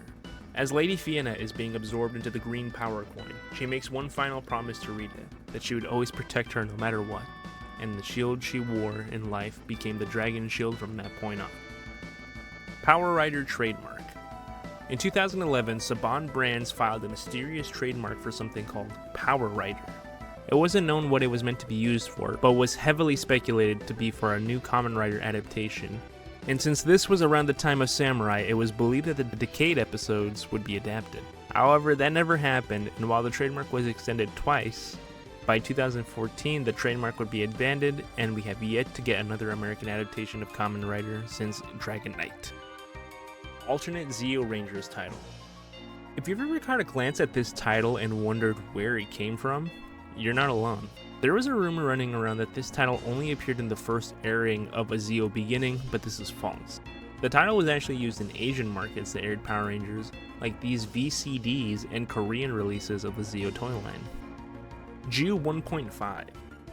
While Ju 2 footage was created due to the popularity of the show to add more episodes and monsters, Ju 1.5 was extra footage created from the start of Mighty Morphin to give Rita and her gang more screen time, and to add more scenes in the Moon Palace. This footage was shot over the course of 2 days and brought back Machiko Soga and Ami Kawai to reprise their roles. Zeo serials. Prior to the premiere of Zeo, during reruns of Season 3 and the Alien Ranger saga, there were shorts that aired in place of the Today on Power Rangers segments that told a non-canon story of the looming threat and arrival of the Machine Empire. The reason these are considered non-canon is because they built up the Machine Empire with sightings and panic over time, whereas once Zeo started, the invasion was immediate and there was never any acknowledgement of the events in these shorts. Countdown to Destruction was a 3-part. Countdown to Destruction, the in-space finale, was a grand send-off to the previous 6 years of a continuous story that connected various Sentai. It was initially meant to be much grander, however, but was cut down. It was meant to be a 3-parter, and it's believed by some that a 3rd episode was shot, and what was shot for it ended up being combined with the 2nd part. Scenes that were rumored to be part of this 3rd episode included Ashley and Andros finally kissing, the reveal of the Phantom Ranger's identity, And one scene that was shot was a fight between Zane and Elgar with his Quantrons and Piranatrons. Only 2 behind-the-scenes pictures survived, showing this scene that was ultimately cut from the final episodes. Amy Adams. Academy Award nominee Amy Adams was once in the running to play a Ranger. Before her breakout role in Junebug, Amy was said to have auditioned for a role in Lost Galaxy, according to Reggie Roll, who played the Green Ranger that season. She would later actually get the part of Dana, the Pink Lightspeed Ranger, until her agent advised her not to take it because it would ruin her career. Would she still have been as big of a name now if she had taken the role? Would she have still been cast and Enchanted in the DCEU? Who knows? Casey in Super Megaforce. When Casey, the Red Jungle Fury Ranger, returned for the episode Spirit of the Tiger in Super Megaforce, he appeared as a zookeeper working in the tiger enclosure. He helps teach Emma and Jake, the Green and Pink Super Megaforce Rangers, to summon their animal spirits. But by the end of the episode, when the team returns to the zoo, he's no longer there, and they're told that a Casey never worked there. We then see him again, but he vanishes. This has led to speculation that he was dead, and that this was his spirit helping the new Rangers. Honestly, the series is really dumb and pretty explainable. At the end of Jungle Fury, we see that he has become an instructor at the Pai Joie, and presumably in the years between then and that episode, mastered his tiger spirit to allow him to project himself much like the Spirit Rangers. The Phantom Ranger's true identity. While many ideas were floated around, Phantom Ranger never got his identity revealed. Some theories included him being Billy after leaving during Zeo, Zordon's son, or even jokingly Justin's dad, hence the Phantom part of the name. It would later be revealed by writer Judd Lynn in an interview saying, "We ran out of time before we were able to fully develop a story for the Phantom Ranger with everything going on. It would be revealed that Billy was the Phantom Ranger." Boom Studios offers its own take on his identity as being the Morphonaut, who explores the morphing grid and locks himself in the grid in order to stop Dark Spectre from accessing it. He'd be found nearly 600 years later by the Squadron Rangers, and would venture with them to harness the power of the morphing grid and stop Dark Spectre. After Dark Spectre possesses the Morphonaut, his suit becomes dark, and when he becomes purified, he now considers himself a phantom of who he once was. Walter Jones' The Missing Finger. Walter Jones, the actor who played Zack on Mighty Morphin, was missing his left middle finger the whole time. It's very hard to notice, especially back on old fuzzy CRT TVs and VHS releases. And despite the best efforts of Jones and the crew, it is still visible a few times and much more noticeable now on higher quality releases of the show. He had lost his finger when he was only 4 years old in an undisclosed accident. It's something that's hard to notice unless you're looking for it, but you'll never forget it once it's pointed out to you. Bat in the Sun. Bat in the Sun is a production company and YouTube channel that was founded in 2001, and is most known for their Superpower Beatdown series, which pits 2 famous pop culture characters against each other. One of their most popular videos is one in which the Mighty Morphin Green Ranger fights Ryu from Street Fighter, even having Jason David Frank reprise his role in the video. Then they'd go on to make White Ranger vs. Scorpion from Mortal Kombat. These videos caught the attention of Hasbro and Enway, as they were even commissioned to do a live-action trailer for the Legacy Wars Cross Street Fighter collaboration event. Currently, they are working on post-production for Legend of the White Dragon, Jason David Frank's passion project before his passing, and was scheduled to be released on September 4th, 2023, on what would have been his 50th birthday, but was delayed to Q1 2024 to do reshoots and make the film the best it can be in order to honor Jason David Frank's legacy. Ninja Con. Ninja Con was a Toy Line exclusive Zord that appeared during the Ninja Storm line, and was a repaint and remold of the old deluxe Ninjor from the Season 3 toy line, and was even pseudo reissued during Jungle Fury with further paint differences. That would be where his story would end, if it wasn't for one of the least expected and maybe one of the least asked for announcements that was made. Ninja Con, a Bandai toy exclusive character, was given a new toy in 2022 under the retro-style VHS release of Megazords. Granted, he was a simple repaint and remold of the Retro Morphin Ninjor released the year prior, but it's still one of the oddest deep cuts for a toy line to go back to, nearly 20 years after its initial release. Paleomax Rangers. These were 3 Rangers based on Zords that make up the Paleomax Megazord from RPM. In concept, it's pretty similar to the Spirit Rangers just a season prior. These were fully designed Rangers that could have easily been part of the show but never appeared. It's unknown if this was ever considered for the show itself or purely for the toy line. Though it is weird because we never had toy line exclusive Rangers like this before and never got it again after. Meower Rangers.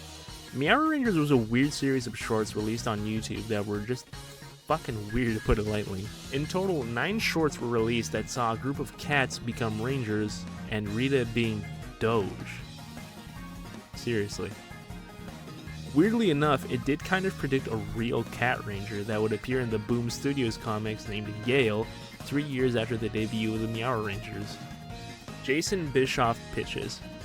Jason Bischoff was a former creative director for the Power Rangers brand at Saban Brands and later Hasbro. Sometime after being laid off from Hasbro, Bischoff would tweet about the previous pitches he made for shows and comics that never came to be. From a pitch to adapt Q Ranger way before Cosmic Fury called Supernova, to a comic sequel to Megaforce that would have been a better explanation for the Ranger keys and pirate motif, and an SPD sequel that would have starred the new Fire Squad. They could have been great stories if handled correctly with the right writers. Maybe one day these stories could be told as they were intended, or reimagined to better fit any lore additions made since their inception. Movie Madness. Movie Madness is the 24th and 25th episodes of Time Force. When pre-production began on Time Force, it was believed by Saban that the Rangers would actually be traveling through time in this series, until they found out in the Sentai that the Rangers travel once and stay in 2000. The episode allowed producers to make the Rangers fight in different time periods, and also uses footage in the intro to fool you into thinking that they would go to different time periods. The only other time they would actually go to another time period in the show would be during Clash for Control, when Wes and Eric go back to prehistoric times to find the Q-Rex. Silver Titanus. Silver Titanus was a toy-exclusive Zord that was made to create an Ultra Zord combination for the In-Space Zords. Unlike his Season 3 release, this version of Titanus was actually remolded to better fit the cosmic aesthetic of In Space. Silver Titanus was also rumored to appear in Countdown to Destruction, possibly in its cancelled third part, however this has never been confirmed either false or true. Crossovers and team-ups that never happened. Not everything gets adapted in the Power Rangers, not even the team-ups. Some team-ups that should have happened just never did, like Wild Force and Ninja Storm. After SPD and Dino Thunder's team-up, we stopped getting them consistently, unfortunately. Meanwhile, Sentai has them the more often, and even teams up with Rangers that aren't immediate predecessors, such as Hurricaneger and Gokaiger teaming up, or the previous Red Ninjas teaming up in Ninja. One little known crossover that never happened was a comic crossover between the Zeo Rangers and the Image Comics team Youngblood. Supposedly not much work on the book was made past its announcement, however. Power Rangers. Power Rangers was a short film produced by Adi Shankar meant to be a quote-unquote satirical take on gritty modern reboots of kids' properties like Transformers. Not really much to be said, honestly. It's alright at best. It's like the short film equivalent of that one Hamburger Helper tweet that goes like, I drew a fucked up version of the Hamburger Helper, just a glimpse into my dark reality. Mighty Morphin Power Rangers Season 2 and the movie shooting in Australia. The production for the first Mighty Morphin Power Rangers movie was messy, to say the least. Cut characters and monsters, changing of actors, and filming being pushed beyond its intended dates. This would end up affecting the production of the show itself, however. The show's production was on hiatus in order to film the movie, but when shooting on the movie took longer than expected. 5 episodes of the show had to be shot concurrently with the movie. These episodes were The Wedding 3-parter and The Return of the Green Ranger 2-parter. This is why in these episodes the Rangers appear mostly morphed throughout. Even during the wedding, to explain the difference in scenery, it's stated that they're on a school trip to Australia. The Return of the Green Ranger episodes even used scrapped monsters from the movie. The giant rats were originally Ivan Ooze's henchmen, before being cut for looking too low quality for the movie, and being replaced by the Oozemen. Fun fact, the rats actually made it into the Game Boy version of the movie game as a boss. X Japan and Super Nintendo movie game. X Japan is a Japanese metal band formed in 1982 and has released 5 studio albums. One of the songs in their debut album, Vanishing Vision, called Sadistic Desire, was seemingly used without any sort of licensing in the Super Nintendo version of the movie game as its character select theme. It's a loop of the guitar solo from the song.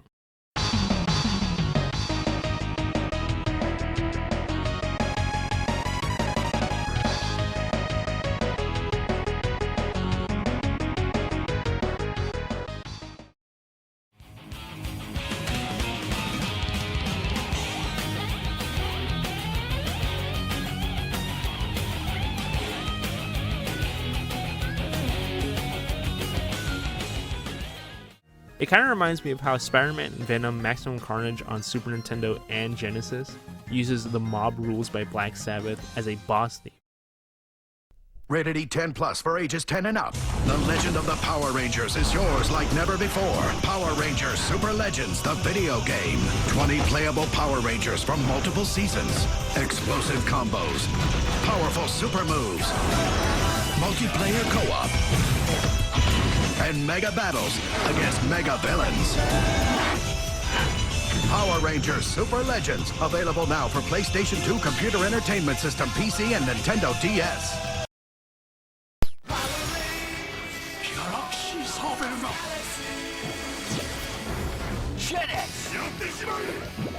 聖なる剣を抜け5人の若き戦士たち。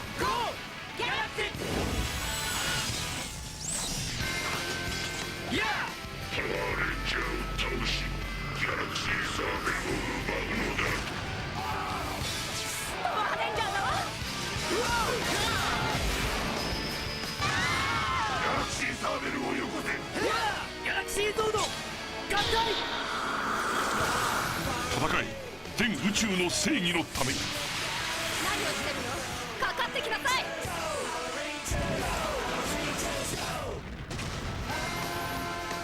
助けるんだ。パワーレンジャーロストギャラクシー、月曜日から金曜日朝7時30分トゥーンディズニーのジェリックスで。俺たちが相手だ。 Layer 5 Project Nomad. Project Nomad was a cancelled AAA game that was revealed on Twitter by Jason Bischoff. Pitched in 2016, it was described as being similar to the Batman Arkham series in tone and had online co-op similar to Gotham Knights years before that would be released. Financial issues relating to the budget of the game and Saban being stretched thin with the development of the 2017 movie caused the pitch to be rejected. Only pieces of concept art are what's left of the ambitious game. Die Ranger keys in Super Megaforce toy line. While the Die Ranger suits did show up in the show, those and the other Sentai exclusive suits that made it onto Super Megaforce didn't get toy releases. Yet for whatever reason, the Die Ranger keys would find their way onto product images and prototypes being shown off. It's unknown if this was a remnant of the Squadron Rangers being more integrated into the show, and that's why Bandai bothered to make these prototypes, or how else these could have slipped in with the other keys. 7-Eleven exclusive Ranger keys. When the release of other Ranger keys outside of the main male Rangers was up in the air, there was a lot of speculation on how or if the girl Ranger keys or 6 Ranger keys would be released. A tweet and a Facebook post from the Bandai Card Games account would announce that brand new Ranger keys would be coming and releasing exclusively through 7-Eleven. Nothing ever came of this, and those missing keys would later be released down the line as Toys R Us exclusives. Plex.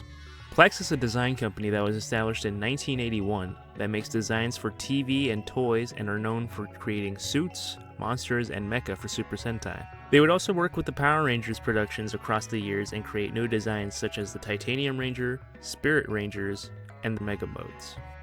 Bioman. Bioman was Haim Saban's first attempt at bringing Super Sentai to the US, and the pilot was shot in 1986. The pilot would have had a being named Bioman give 5 people powers to become biorhythm users and be helped by Alpha 5. Saban must have really liked Peebo enough to keep the idea of a robotic assistant in the show for it to survive as a concept for so long. The pilot had some notable names attached to it, including Mark Dacascos, who had notable roles like Zero from John Wick Chapter 3, Zebulon in Kamen Rider Dragon Knight, and Jimmy Lee from the Double Dragon movie. Dacascos played Victor Lee, an early version of Jason. Trisha Fisher, Carrie Fisher's half-sister, also appears in the pilot as the prototype Trini. And most fun for me was the inclusion of Miguel A. Nunez Jr., who's had many roles like Demon Winter in Friday the 13th Part 5, Spider in Return of the Living Dead, DJ in the Street Fighter movie, and the title character in the all-time cinematic masterpiece, Joanna Man. I'm here! Joanna Man. Joanna Man? Joanna Man. Joanna Man. Yes, Joanna Man. The only footage available currently is what was recut for the Galaxy Rangers pitch. Paul Schreier has seen the pilot, and Miguel Nunez Jr. has stated he has a copy of it, but it's buried somewhere in storage. Maybe someday the original pilot will be released to the public. I think it's a matter of when, rather than if, we'll ever see it. Power Rangers Live 2021. In 2021, a live show was meant to tour the United States and was never mentioned again after its original announcement. It's notable for its awful costumes that try to stylize them into a weird, unique vision that just ends up kind of jarring. Spider-Man Turn Off the Dark? This is not. Anyways, the story would have involved a Ranger Academy, presumably attacked by Lord Zed. There aren't many pictures that exist, but the ones that do don't really tell us anything else. Original setting for Lightspeed Rescue. Originally, Lightspeed Rescue is meant to take place in space like the previous 2 seasons. This can clearly be seen in its use of the word Lightspeed, and the logo and packaging uses a starry, cosmic background. My personal speculation is that along with writing the coattails of the previous seasons being set in space, Toei may have sent images of the Max Solar Zord and Omega Megazord in pre-production materials, and Saban may have believed that this one was actually space-themed, like when they saw Mega Ranger during pre-production of In Space. X-Men crossovers. In the early 90s, the X-Men and the Power Rangers were incredibly popular and gave Fox Kids its highest ratings. Because of this, there were shirts featuring Jim Lee's comic art of the team and the merchandise art of the Rangers together. The second Mighty Morphin season premiere and X-Men's third season premiere were both aired together in primetime in 1994. Due to their smashing successes, there were even plans for an animated crossover between the two. However, online sources say one show was considered too popular over the other every time the idea was revisited. And all that exists is a piece of art by X-Men storyboard artist Will Minot. I got to speak with the producer and director of the X-Men animated series, Larry Houston, at San Diego Comic-Con 2023. And according to him, he doesn't exactly remember why this crossover never happened, but he remembers that the teams for both shows couldn't come to an agreement on certain things. Mr. Houston was nice enough to email Will Minot and ask him what he remembered from the time, and he said, I talked to Will. He said when we went back to Fox in '97, their ratings were in a tailspin and was asked for an idea to kickstart their new season, and he came up with this. Saban had concerns about doing an animated version of Power Rangers, especially with the live-action show still on the air. The idea went away after the live-action X-Men movie deal was announced. Demo themes. Over the years, some demo themes for certain seasons have been leaked or shown off online. The earliest known one was the Wild Force theme that played after the Time Force finale.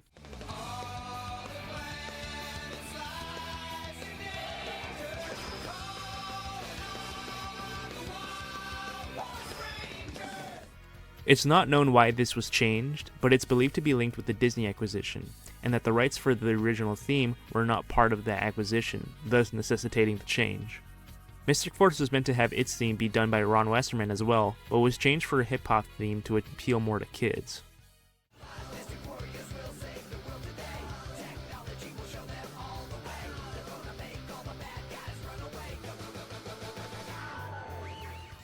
The last notable set of demo themes was for RPM, which had 5 different demos released, including 2 that were done by Dan Avidan of Game Grumps fame.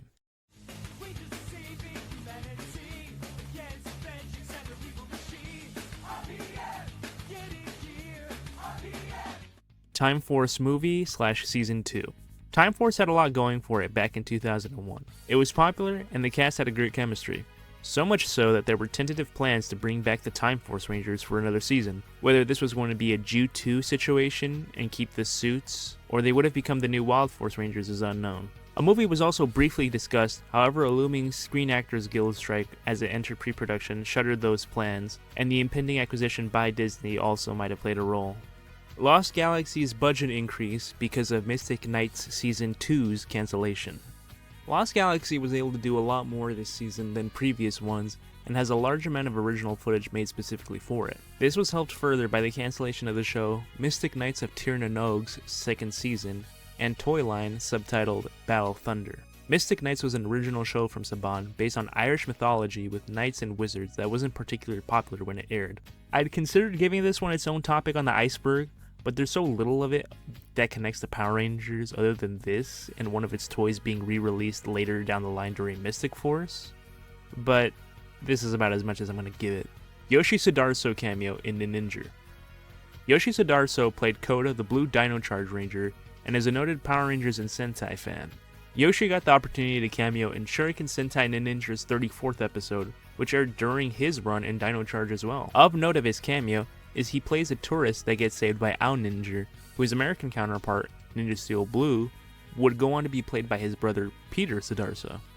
Cybertron pilot. Cybertron, our home. Not that Cybertron. Cybertron was an early name for a project that would eventually evolve into VR Troopers. Rather than adapt 2 shows in one like VR Troopers would, this show would have only adapted Chojinki Metalder. The show was originally meant to star Jason David Frank after his stint as Tommy on Mighty Morphin was over. However, his immense popularity as Tommy was unexpected, and the show was retooled into the VR Troopers that we know now. The theme made for Cybertron was even retooled into the Green Ranger's new theme when he returned to Mighty Morphin.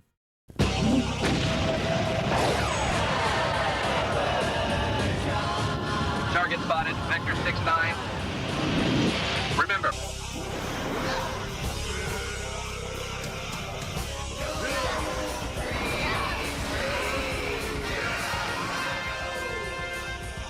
Come on, my friend. One more time. It's also believed the Cybertron name was changed due to sharing the name with the Transformers' home planet, similar to the rumor that Tales of Eternia was named Tales of Destiny 2 in North America, to avoid trademark infringement with Mattel for Masters of the Universe setting, also called Eternia. Sentai Toy Imports. No, this isn't about Bandai of America using the original Japanese molds for a while, but Bandai would sometimes offer the actual Japanese products for international markets. The earliest of these was Gingayo, which released in its original packaging and only having a sticker denoting that it was related to Lost Galaxy. This release was die-cast, something that the American release lacked. Once the 20th anniversary rolled around, they began releasing Nippon Edition Megazords, with Shinkano and Gosei Great. There were plans to release Gokaio in the line, as seen in the UK catalog, but that was quietly cancelled. Scorpion Rain. Scorpion Rain was an early internet hoax about a 5-part serial leading up to the release of the Turbo movie that would have explained what happened between the end of Zeo, with Zed's proclamation of being back, and the Turbo movie where him and Rita have seemingly abandoned those plans. One of the masterminds behind the hoax was Ahmet Bamek, who would go on to write Forever Red, and considered Scorpion Rain to be canon as he wrote it, explaining Serpentera's appearance on the moon, Zed having been defeated, and the line, "Oh man, that is one ugly sword." Bulk and Skull spinoff. A Bulk and Skull series was in development at one point since they were so popular in their own right. The concept for the series was described as Faulty Towers-esque, where they ran a hotel with a Mexican Elvis impersonator named Elvis. The reason this series didn't get off the ground was due to low sales of a Bulk and Skull compilation VHS called The Good, the Bad, and the Stupid, which was made to test the market. Power Rangers in Masked Rider finale. After Masked Rider had his backdoor pilot in Mighty Morphin, there were plans for the Rangers to return the favor and appear in the finale Invasion of Leewood. Bringing the Rangers over would have ballooned the budget and this idea was dropped, instead adapting Black RX's final arc in a more straightforward way with the previous writers taking the place of the Rangers. Zeo comic series by Image. In 1995, the Zeo Rangers got an ongoing comic series published by Image Comics. Yeah, Image lost the license almost immediately and only one issue was ever released. However, 4 scripts were being completed for further issues. Power Morphicon 2012 Mighty Morphin redesigns. During Power Morphicon 2012, a panel was hosted by Tsuyoshi Nonaka, a Plex designer, about the development and design of Sentai and Power Rangers from 1992 onwards. At the end of the panel, he revealed redesigns for the Red Mighty Morphin Ranger and Megazords. He claimed that these were personal projects he made for fun, but these are pretty interesting nonetheless. Samurai Mega Mode inspiration. Tsuyoshi Nonaka also designed the Samurai Rangers Mega Modes and spoke about it at the Pacific Media Expo in 2011. Nonaka said the Mega Mode designs were heavily inspired by the 1995 movie suits, and the more armored look suited an American market more. He would also state that this kind of armor design in tokusatsu was usually reserved for Kamen Rider. Zordon created the Quasar Sabers. There is a theory that the ancient Quasar Sabers were actually placed on Miranoi 3,000 years prior to the events of Lost Galaxy by Zordon. This theory was particularly popular since every Ranger team prior had Zordon involved in their creation. However, years later it would be revealed that the very idea was floated around in the writer's room. In an early draft for the premiere episode Quasar Quest Part 1, Maya the Yellow Galaxy Ranger would outright state that Zordon had given the swords ancient powers. Superhuman Samurai Cyber Squad. Superhuman Samurai Cyber Squad was an American adaptation of Denko Chojin Gridman that aired from 1994 to 1995 and ran for 53 episodes and was made to ride off the success of Mighty Morphin.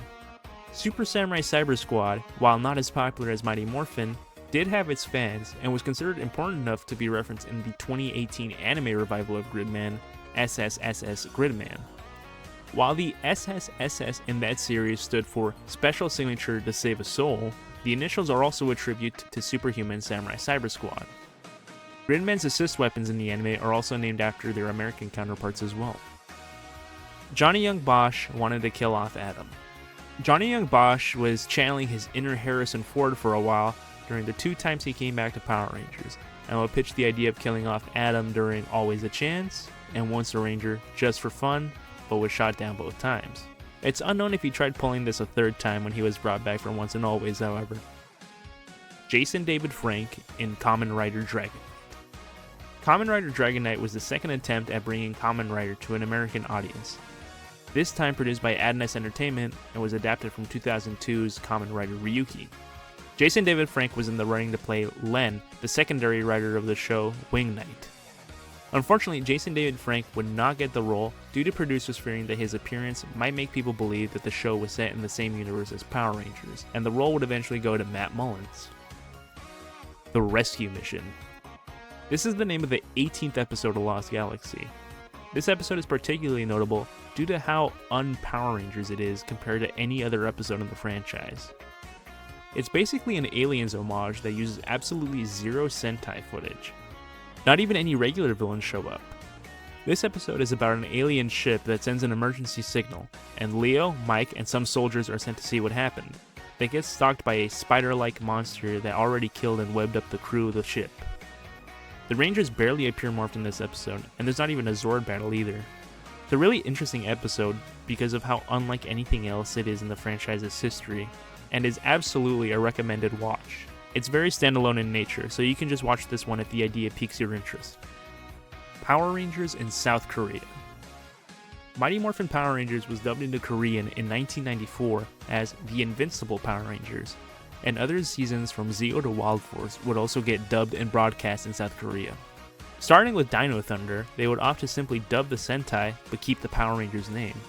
They'd eventually stop using the American name of a season and just name their seasons Power Rangers something Force. Real creative, I know. Of note, their dub of Kyoryuger, Dino Force, proved so popular that there was a South Korean exclusive sequel series called Power Rangers Dino Force Brave, which was supported with a new toy line. Trip Takes a Stand. This was the 19th episode of Time Force that dealt with a topic thought too taboo for a kids show, especially with the theme of the series: systemic racism. The monsters of the week in this series are frozen maximum security prisoners from the X-Vault that all happen to be mutants, and when thawed out, work with Ransik.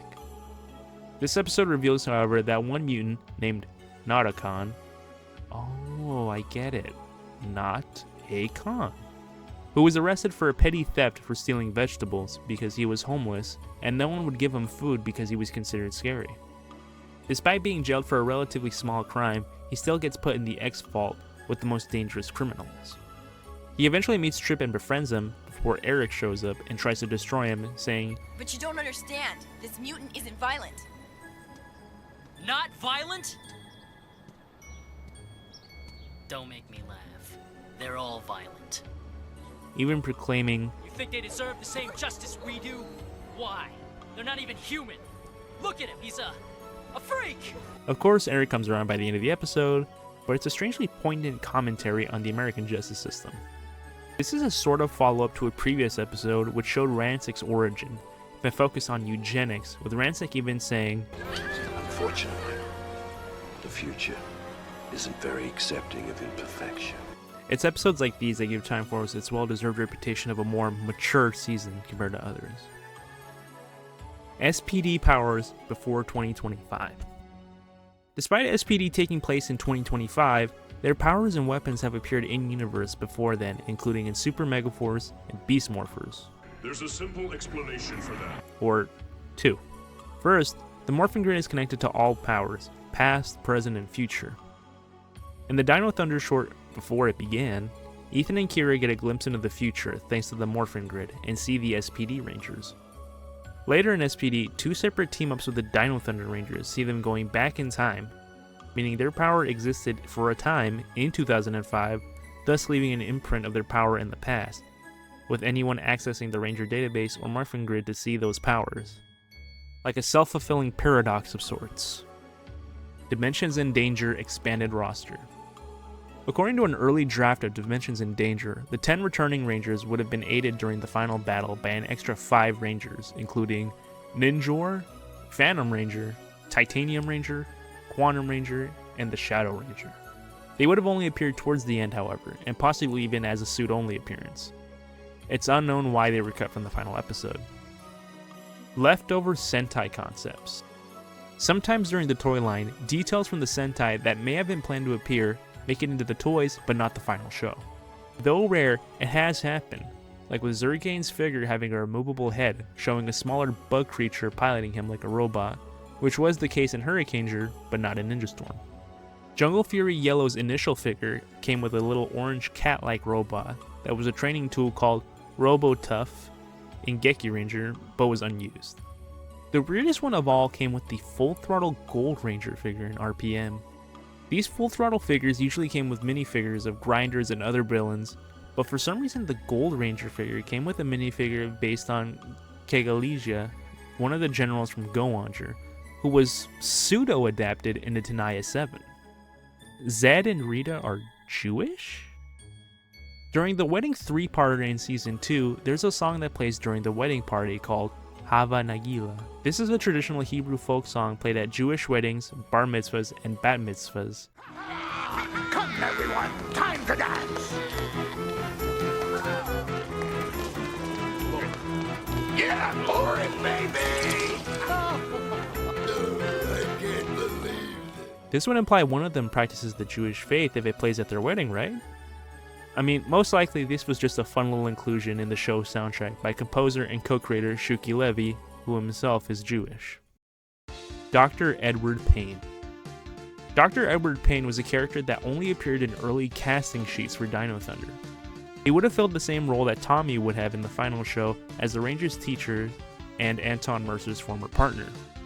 This character is made as a backup in the event that negotiations with Jason David Frank were not successful. Movie suits in Season 3. While the Tengu Warriors and Injeti costumes ended up being reused for the show, the armored suits made for the movie never made the jump. But that wasn't always the plan. According to Karen Ashley, who played Aisha, the metallic armor was going to use the movie suits. She said on the Power Rangers Playback podcast, hosted by fellow castmates Nakia Burris and Catherine Sutherland, they were gonna try to do the movie costumes, but they fell apart too much, so they went metallic. I spoke with Karen Ashley at San Diego Comic-Con 2023, and she told me that the idea had been to align the show closer aesthetically to the movie once Season 3 rolled around, even redesigning the command center, but nothing other than the Injeti suits and the Tengas ever made the jump. Prototype samurai heads. When the Bandai of America site was updated to include samurai toys, the Switch Morphin figures were shown off and used the Mega Mode design with the balaclava. For whatever reason, however, the batch of pictures also included the prototype versions of the helmetless sculpts. These helmetless sculpts used newly molded heads based on Jason, Billy, and Tommy. These may have initially been made for an updated Automorphin line had Mighty Morphin Power Rangers 2010 continued, but could have also been made for the Samurai line because even if there wasn't a show to promote the toys, Bandai would have still made figures to continue the shelf presence in stores. Cybercore pitch. Another Ahmed Bamik pitch for the franchise, this was an idea for a Go Busters adaptation prior to Beast Morphers. Rather than take place on Earth, this was supposed to take place on Miranoi, the planet seen at the beginning and end of Lost Galaxy. The city on Miranoi would have been founded by the survivors of Terra Venture, with Kendrix Morgan, the Pink Galaxy Ranger, as mayor. Maya the Yellow Ranger would have also returned as the new chieftain of the tribe she was a part of in Lost Galaxy, and at odds with the new high-tech city taking more and more of land from her planet. Some of what Amit pitched actually ended up in the final show, whether it was taken directly from it or someone else's pitch is unknown, but this includes the energy towers taking their powers from the Morphin Grid, Venjix being revealed as the main villain, and Dr. K making an appearance.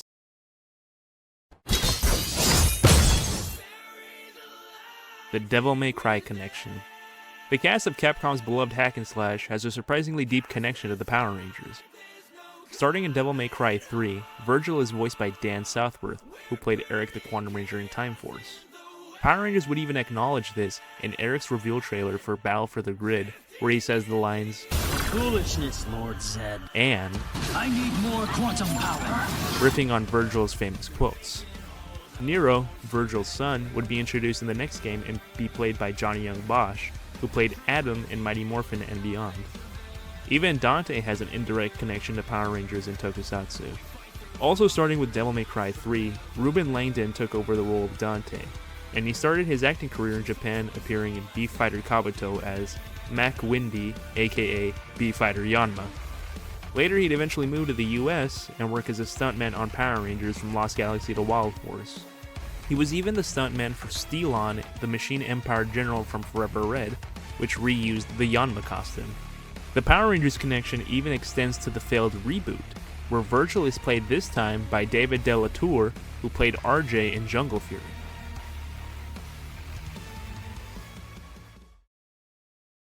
It's a super night of superheroes on Fox. Starting with America's #1 super warriors, the Mighty Morphin Power Rangers. Let's go! TV Guide says they're as hot as you can get without actually bursting into flames. Then, primetime power continues with the animated smash hit, The X-Men. Make your move, hotshot. Catch all new episodes of the Power Rangers and the X-Men on a super night of superheroes tonight starting at 8/7 Central on Fox. Crash into the digital world. Megavirus monsters are clobbering Servo. It's Vitor, Tracto, and Boar. Just in time. Quick, Samurais into Xenon. Jam and Torb combine cyber powers as Samurais into Drago. You picked the wrong guys to mess with, you Megavirus maniacs. Deluxe Servo, Deluxe Drago, and Deluxe Xenon. Samurais for your protection. Superhuman Samurai. Cyber Squad. Layer 6. David Yost's departure. Billy was the longest serving member of the original 5 Teenagers with Attitude. He started off as the Blue Ranger since Day of the Dumpster, and was the only one to continue into Zeo. However, Billy abruptly left the show to be with his Aquitian girlfriend, and for the better part of 27 years was never seen on screen again. This was unfortunately due to David Yost's treatment on set for many years. He was an openly gay man who was shamed and felt uncomfortable during his production. He would contemplate suicide and his mental health deteriorated greatly, and he would even send himself to gay conversion therapy, but that only made things worse for him. David would one day just walk off the set and not look back, causing Billy to be written off the show, and plans for him to be in the Turbo movie and create the Turbo powers to be dropped, which was already being teased in episodes leading up to his departure. He's now more open and comfortable about his sexuality and participates in LGBT support groups. He would finally return to the franchise in 2023's Once and Always special. Passing of Tui Trang. Tui Trang, the actress who brought Trini Kwan to life in Mighty Morphin Power Rangers, unfortunately passed away on September 3rd, 2001 at the age of 27. She was involved in a freak vehicular accident on the way back from visiting a fellow bridesmaid for actress Angela Rockwood's wedding. She is remembered fondly by both fans and castmates. The Time Force episode, Circuit Unsure, ends with a tribute to Tui, and was the first episode to air after her passing. The 30th anniversary special, Once and Always, also serves as a tribute to Tui's legacy. Pua Magasiva controversy. Pua Magasiva was a New Zealand-based actor of Samoan descent who played Shane, the Red Ranger in Ninja Storm. News broke that he had taken his life on May 11th, 2019. Fans were gutted at the news, and there was an outpouring of love for the actor in the following days. However, it would later be revealed that Magasiva had a history of domestic abuse against his wife. He would threaten to hurt himself, his wife, or their daughter should his wife go to the police. His wife had also found a diary where he wrote his thoughts of self-loathing and guilt. Valerie Vernon's departure. Valerie Vernon played Kendrix during Lost Galaxy from the first episode until Protect the Quasar Saber. This is because she was unfortunately diagnosed with leukemia during the show's production, and she left the show in order to undergo chemotherapy. After she left, she was still credited as a main cast member throughout the season's run, so that she could be paid and be able to afford the treatment. She thankfully recovered, and her character was resurrected in the finale, and she would return for the team up with the Lightspeed Rangers the following year. Monica May OnlyFans. Monica May played Z, the Yellow Ranger from SPD, and was recently in a little bit of controversy. Monica wasn't having a particularly lucrative acting career after Power Rangers, and it only worsened once the COVID-19 pandemic began. Monica would end up opening an OnlyFans account and saying in an interview, "It was a really difficult decision, but I needed to do something to survive." Many fans of the show would criticize her for this decision because it tainted her image, but she did not care for these statements and responded with, "There are ultimately a lot of people who have a problem, but ultimately it's my body and my choice what I do with it. I'm doing what I like." And she has a point.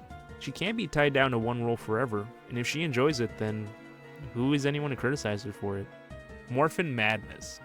This was an online promotional campaign named after March Madness that asked fans to vote for their favorite Rangers, and the top 5 would get a special set of metallic Ranger keys that would only be given out to 5 winners, along with a 24-karat gold legendary Morpher. Once you voted, you were automatically entered to win. There was some controversy, however. Sometime into the campaign, it was found that some votes were tampered with and had been hacked, but were eventually removed. Another minor controversy was Jason David Frank campaigning online for fans to vote for his Rangers to win. Other fans were upset at this because they wanted new Ranger keys, and those based on Tommy were certainly guaranteed to come out even if he didn't win the contest just due to how popular he is. The winning Rangers of the campaign, however, were Mighty Morphin Red and White, Phantom Ranger, Time Force Pink, and Titanium Ranger. Lightspeed Rescue at Universal Studios.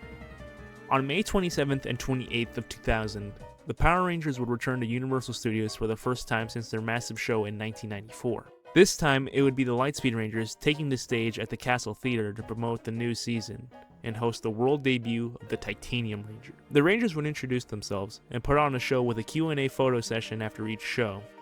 Even the motorcycles and the Humvee were on display at the park. However, only a few photos of the event, a press release, and a small feature in the Fox Kids magazine's Fall 2000 issue. That was until I stumbled upon this. Ooh, we're gonna need that, and I'm gonna show you a day of Power Rangers. Okay.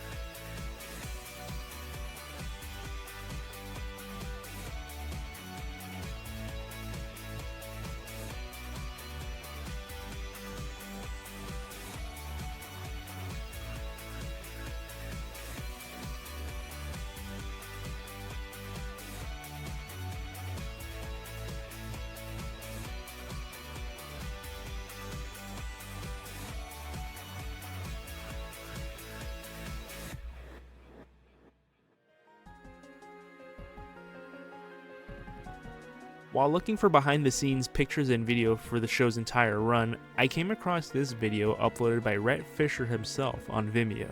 It had just been sitting there for 7 years with only under 800 views. It was like I'd found a hidden treasure. Then I saw it was uploaded with 71,000 views on YouTube. But it felt cool to quote-unquote discover a forgotten video for a few minutes. At least I can share the video further and give it more exposure now. Time Force 9/11 edits. Time Force originally ran from February 3rd to November 17th, 2001. Unfortunately, during its run, the World Trade Center attacks on September 11th occurred and caused a ripple, and not just in the show, but the entertainment industry as a whole. Episodes aired after had to be edited, but also previous episodes for reruns were edited. This included showing less buildings being destroyed and less civilians in danger. Rancic Libs had a scene with Rancic hijacking a broadcast and giving a terrorist-like speech to Silver Hills. This would be edited by just playing the show's theme over most of the speech. And the weekend looks sunny and warm.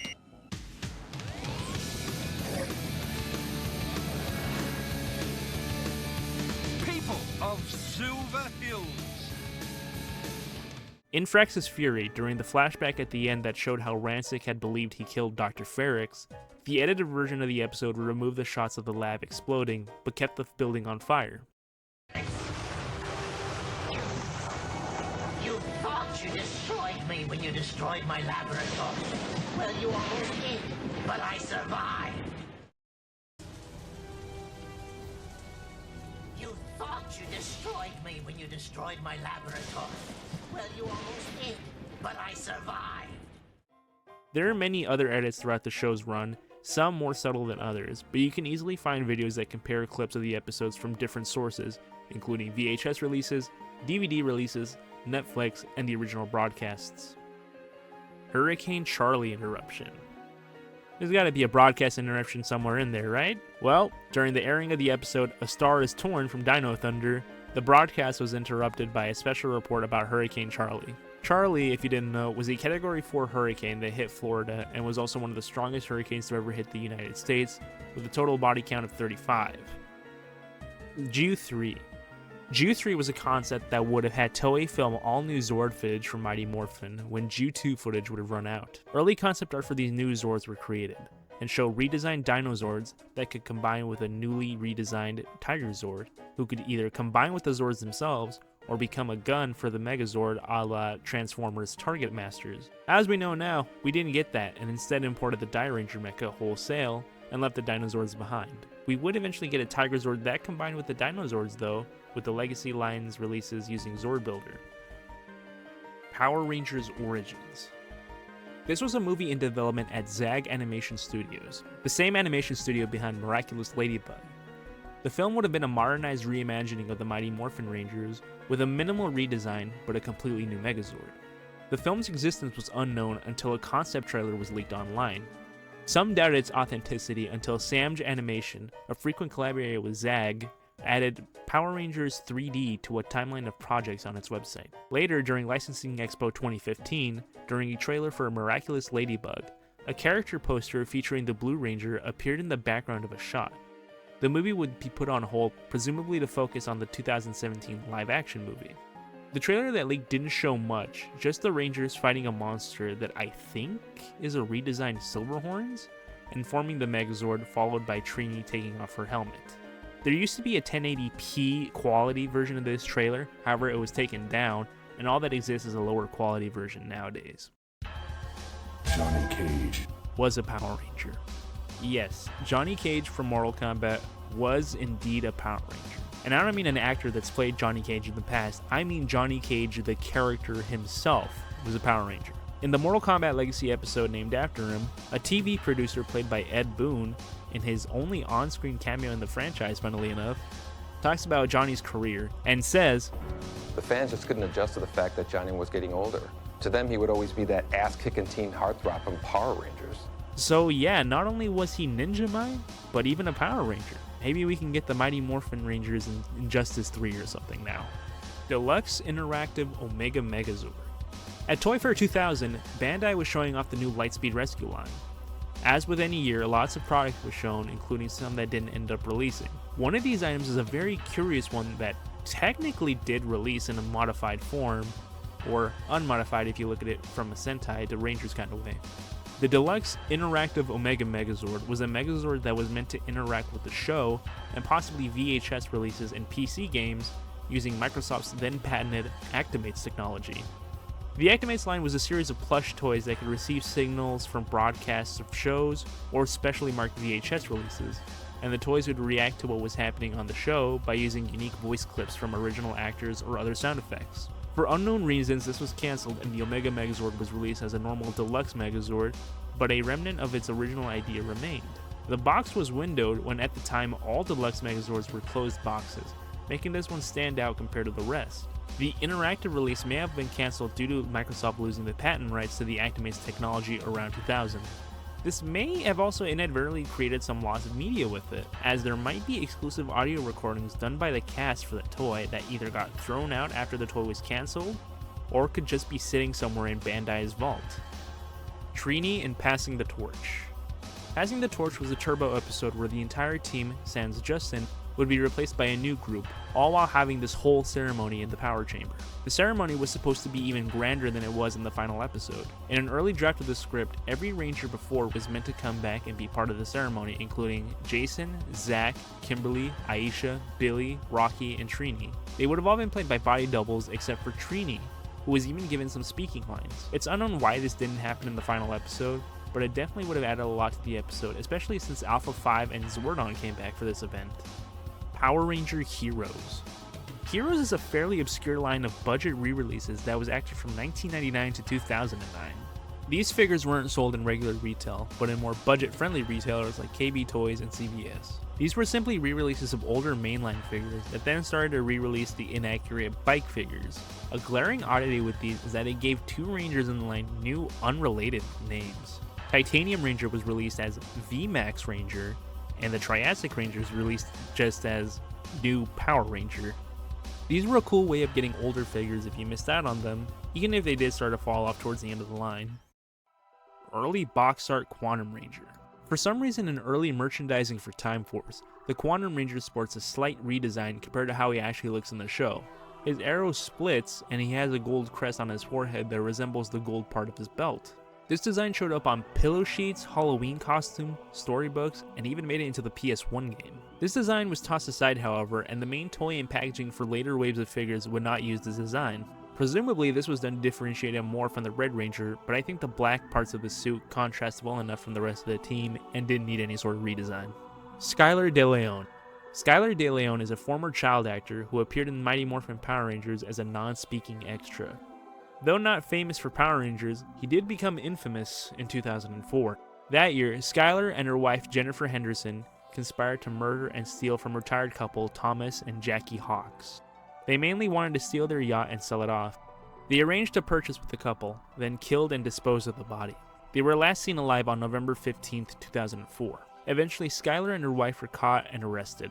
When arrested, Skylar claimed to have been an actor on Power Rangers. Some news outlets ran with that and even claimed that she had played one of the Rangers themselves. Skylar had even taken credit for playing Roger, a character of the day from the episode Second Chance in the show's first season, but call sheets would disprove this, and Roger was played by an actor named Cosman Parker. Mighty Morphin Power Rangers with capes. Sometime towards the latter half of the Disney era, merchandise featuring the Mighty Morphin Rangers but with capes would be released. This included trading cards, shirts, and a lunchbox as far as I could find. It's unknown if these were just meant to be for merchandising purposes or if this may have been part of some very early plans from Disney to go an animated route. Tattooed Teenage Alien Fighters from Beverly Hills. This show with a stupidly long name that sounds like a parody is actually another show that came out of Mighty Morphin's success and was produced by Deke Entertainment, who also put out Superhuman Samurai Cyber Squad. It really feels like one of those fake shows within a show meant to represent a real show, but it kinda goes hard. The plot of the show is almost beat for beat Power Rangers, with an alien that chooses 4 teenagers to protect the Earth from an evil alien. But they're in Beverly Hills. This is so dumb that it kinda wraps around to being amazing. It's so dumb. It's so dumb, it's brilliant. No! It's just dumb. Stunt actor controversies. So, with Power Rangers being based on Sentai, there's a lot brought over to the US, including crew. A lot of the stunt actors are brought in from Japan or are former stunt actors now living abroad. Due to the more diverse nature of Power Rangers and the mainly Japanese stunt crew, this causes some problems. Some of the Japanese stunt actors have put on blackface for black actors who don't do their own stunts out of the suit. Hell, even Dino Fury, the most recent seasons, still have this issue. Sometimes they'll put on wigs and play women as well, and while maybe they should hire more female stunt crew, this isn't nearly as bad as the other one. Austin St. John COVID loan fraud. A crazy topic name, I know. In May of 2022, Austin St. John was arrested after being involved in a scheme that defrauded the Small Business Administration over the COVID Relief Fund program, the Paycheck Protection Program, or PPP for short. In total, the scheme took $3.5 million in total. After his arrest and time awaiting trial, Austin St. John was unable to travel outside of the country, possibly explaining his absence in Once and Always. Though Hasbro might have been playing it safe, as the recent Lightning Collection remastered Red Ranger figure of him, which is meant to be the definitive version of the figure, does not include a helmetless head, whereas everyone else in the line did. Q-Rex in Mighty Morphin Power Rangers. Considering the Q-Rex traveled back to the past, this one doesn't sound so far-fetched. In actuality though, this is a case of using the first thing that pops up on Google Images. Oops. In the Mighty Morphin Power Rangers reversion from 2010, the roll call during Day of the Dumpster highlights everyone's Dinozord in the background, except for Jason's, whose background uses a picture of the Q-Rex from Time Force. This is believed to have happened because the image of the Q-Rex was one of the first images to appear when googling Dinozords, though apparently the person in charge of the 2010 edits claims that they took the screenshot directly from an episode of Mighty Morphin themselves. Yeah, right. Samuel Benta controversy. During the first ever Power Morphicon, a banner meant to raise money for the Make-A-Wish Foundation was signed by every ranger in attendance that year. Somehow after it was signed and ready to go to auction, it vanished. Samuel Benta, who played the Black Operation Overdrive Ranger, was accused of taking it and refusing to return it. The only evidence at first was footage of Benta leaving a panel hosted by Austin St. John with a rolled up item.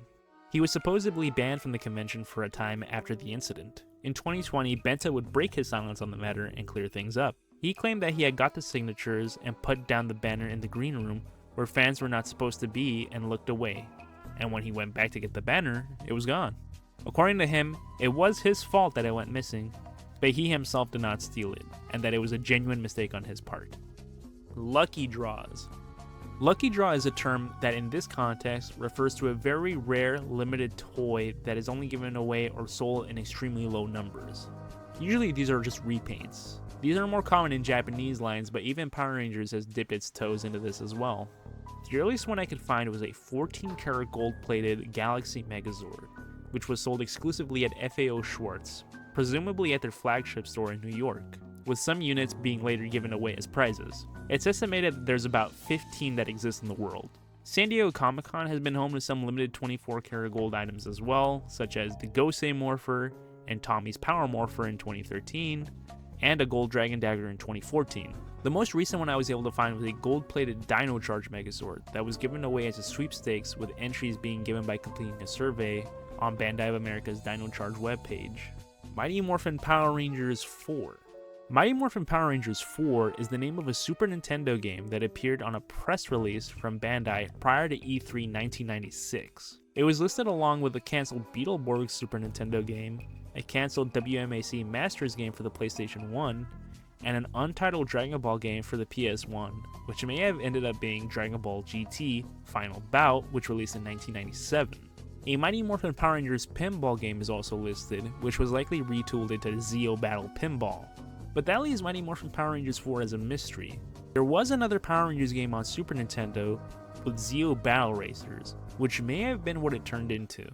The number may come from being the fourth game developed by Natsume, since if you beat the movie game on hard, the credits tell you to look out for a Power Rangers 3, the Fighting Edition, implying that this game is Power Rangers 2, and the previous Natsume game is Power Rangers 1.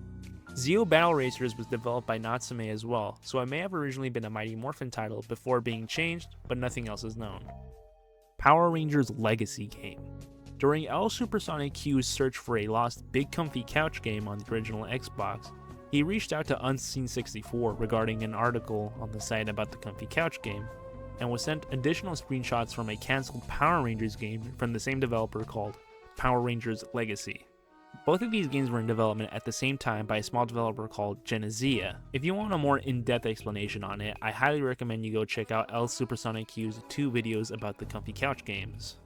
Mighty Morphin before Power Rangers. You thought Power Rangers came up with the title Mighty Morphin? Nope, not at all.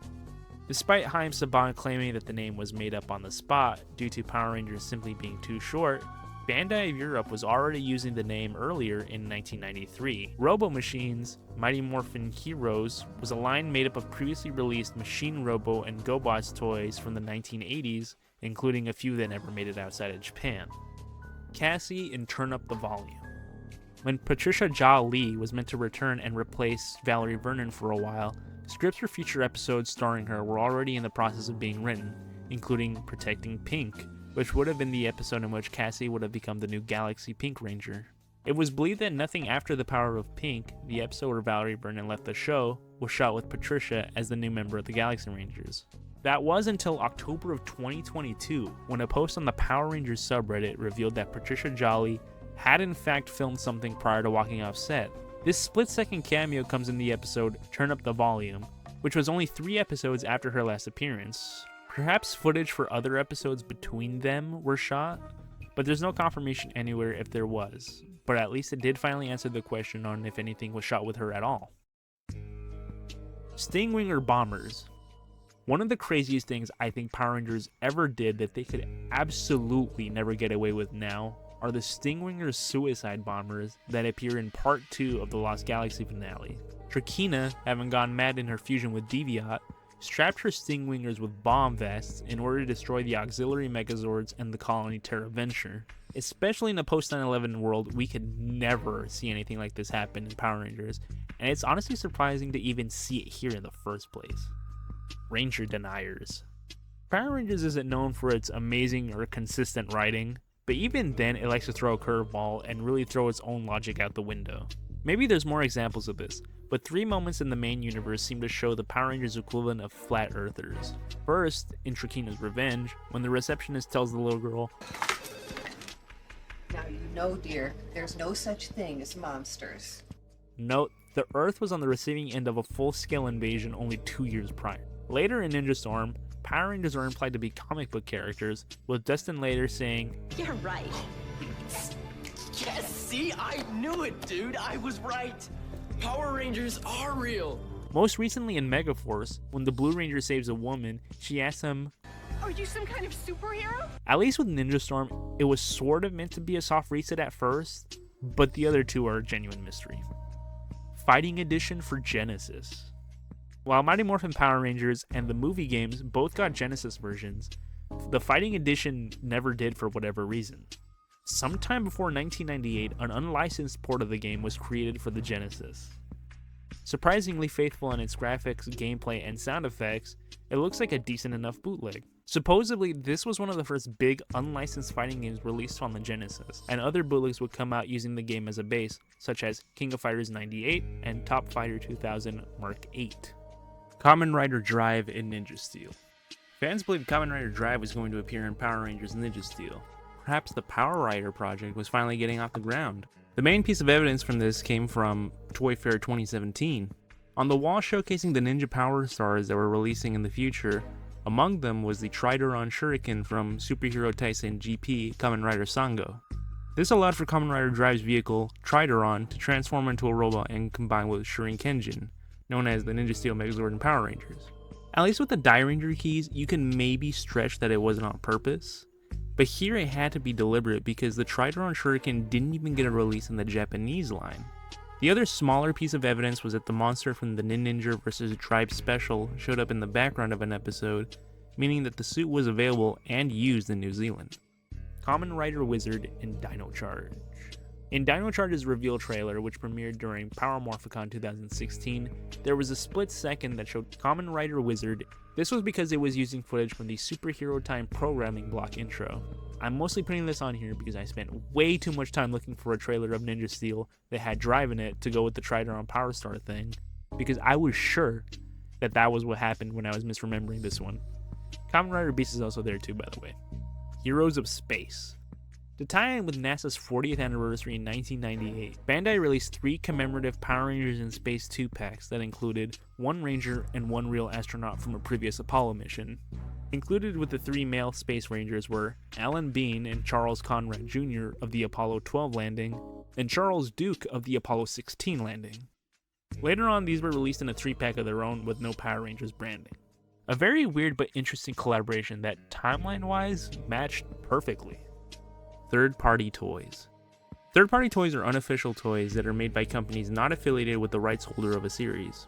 Transformers in particular have a lot of these, and even third-party upgrade kits for pre-existing official figures. Power Rangers never really had many made until the last couple years. A set of 1/6 scale figures similar to Hot Toys from Ace Toys and a line of combining vinyl figures by Black Seed Toys called Power Raiders are among the very few third-party toys that have been released, but maybe one day the market for these will grow like the Transformers have. Beast Morphers Orange. In 2019, a young boy named Tyler Rinker an 8-year-old Make-A-Wish child from New Jersey, had his wish of becoming the Orange Ranger granted in order to make the world a safer place for everyone at the annual Make-A-Wish Gala on June 13th, 2019. The next month at San Diego Comic-Con 2019, a special variant cover for Mighty Morphin Power Rangers number 40 was released that featured Tyler's custom-made Ranger suit, drawn by Goñi Montes. 20% of each sale for the variant cover went to the Make-A-Wish Foundation. I hope that very brave and very lucky kid is doing much better. Ernie was Zordon all along. There was an idea early on in the series to have Ernie, the juice bar owner, actually be Zordon in disguise, watching over the Rangers outside the command center. The idea was scrapped, but it's coincidentally similar to Jew Ranger, where Sage Barza, the mentor figure for that series, is actually introduced as a groundskeeper for a condominium while waiting for the right time to awaken the Jew Rangers. A different scrapped idea for the show was that Ernie would have known the Rangers' identity all along, which is why everything was always on the house. Nerdcore Entertainment animated series pitch. Disney had rejected a pitch for an animated Power Rangers series sometime in the mid to late 2000s from animation studio Nerdcore Entertainment, now known as Wild Brain Studios. This and an unconfirmed piece of concept art is all that's known to exist. The suits in this pitch resemble Himitsu Sentai Go Ranger more than anything Power Rangers related, with the same use of color choices and capes. Latin American exclusive stage shows. We talked about the failed 2021 live show before, but now we can get to the ones that were made, but only known to have happened in Latin America. The first of these was based on Turbo that premiered in Parque de la Costa in Argentina on July 4th, 1998. The show's plot seems to take inspiration from the Turbo movie, with Divatox attempting to summon Malagor, but instead of using Jason and Kimberly, she uses 2 explorers who were looking for the Temple of Malagor. The only footage of the show that's available now is thanks to Juan Manuel Olmedo, who played the Green Turbo Ranger during the show. While he did archive and upload the footage from the show and the commercials, the audio for the show is a little crusty and hard to make out. Unfortunately, the only other known live show that we know of that was exclusive to Latin America doesn't have any footage to work off of. Sometime around 2000 to 2001, a live stage show based on Lost Galaxy was made and toured around Mexico. A Facebook group called Sentai Ranger Cosplay posted a picture from this show. The Rangers were wearing some sort of exclusive power-up that resembles a mix between the Ginga Man's regular clothes, the Lights of Orion power-up, and the old American Dragon Shield. There is very little information from the show, with only the memories of those that went to the show more than 20 years ago left. Location-wise, we know that the show was at El Teatro de la Ciudad de México, El Tecnológico de Monterrey, Teatro Galerías in Zapopan, and an unnamed theater in Guadalajara. Some testimonies say that the show toured during Lightspeed Rescue's airing in Mexico. One even says they were promoting Sky TV, a Mexican cable service. One comment on that post even states that this show may have been recorded and televised on Mexican television along with other live shows. Another commenter claims the live show was promoted on El Cubo de Donalu, a children's variety show hosted by Graciela Mauri. The most detailed comment, however, even goes into detail about the plot of the show. The show would start on a screen with footage of the unmorphed Rangers, dubbed by their Spanish dub actors, before morphing, and the suit actors appearing from the sides of the stage. The stage would have hidden trampolines for the actors to jump high and do stunts, and the commenter described the production value to be fairly high, and the suits and helmets being well made. At some point, the Pink Ranger gets kidnapped, and the Rangers would chase the villains through the crowd. Outside the show, there was a merch booth that sold pins, toys, shirts, and lightsaber-like toys that were cheap and just had the Lost Galaxy branding and stickers on them. This is even corroborated by another user who shared a picture of him with the Rangers holding the same light-up sword mentioned by the other user. Notably, the picture is dated March 2001, possibly March 1st if that is a 1 and not just a line separating the month and year.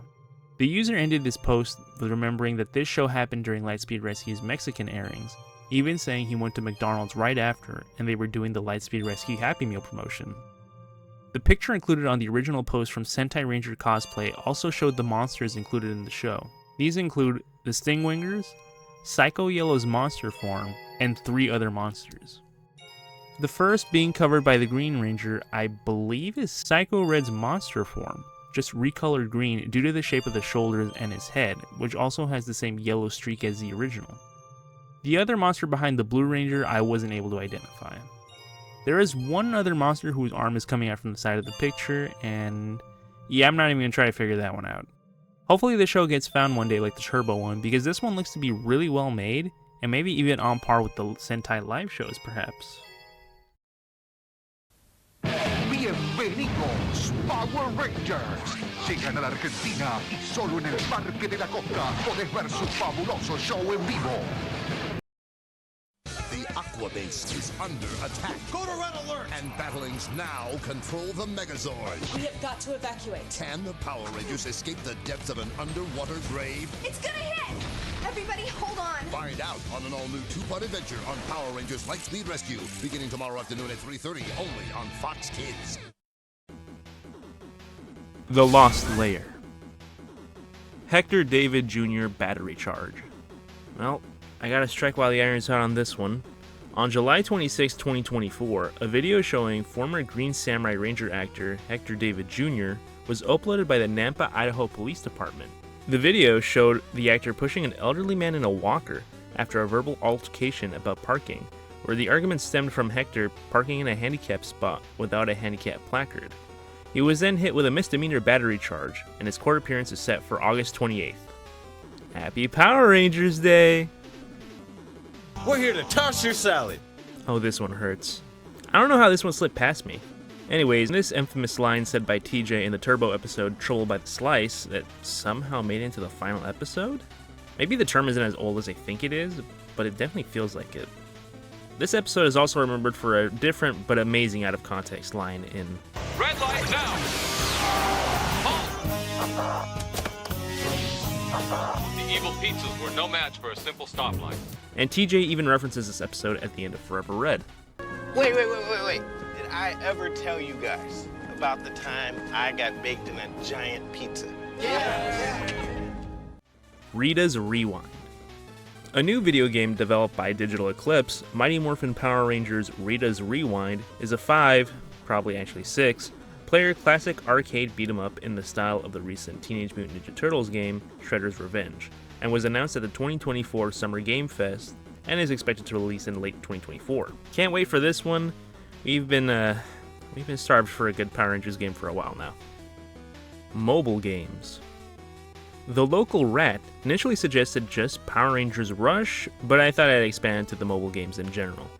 Power Rangers is no stranger to the world of mobile gaming and gacha hell. Doesn't compare to the hell that is idle games though. Games that have been released on mobile include ones based on a single series, such as Samurai and Dino Charge, the money sink known as Legacy Wars, a simple fighting game with a gacha/loot box system, and various crossover ones like Power Rangers Rush, which is an endless runner, and the most recent release, Mighty Force, which is like a resource-gathering RPG hybrid-type game. Check out the Local Rat's Twitch channel as well. Sharky. Bulk and Skull are one of the most iconic comedic duos in television history. Did you know they were almost a trio? And that third member still showed up in the final show? Appearing in a grand total of 3 episodes in the first season, Sharky was to be a recurring character and part of Bulk and Skull's group, but her role was significantly diminished in rewrites in each of her episodes, only to be completely forgotten as episodes went by. Starship Trooper costumes in Lost Galaxy. In Lost Galaxy, the colony Terra Venture's personal military force, the GSA, uses some familiar garbs for their troops. As it turns out, the uniforms are reused from the 1997 cult classic sci-fi film, Starship Troopers. A pretty fitting reuse, seeing as the main threats in the show and the movie are bugs. Scorpius even bears a passing resemblance to the brain bug from Starship Troopers. And wouldn't you know it, the Starship Trooper costumes have actually seen use in quite a few other projects, including Firefly and the G-Savior Gundam movie. Yes, there's a live-action Gundam movie, and it is a trip. Psycho Ranger props were Batman and Robin figures. So remember in the In Space episode 5 of a Kind, when the Rangers are planning out how to attack the Psycho Rangers, and they're using those little figurines on a chessboard? Well, if you didn't know that the Psychos wouldn't get figures until 2018, one might assume that these are figures from the 98 line, since we already know that using toys as props was pretty commonplace back then.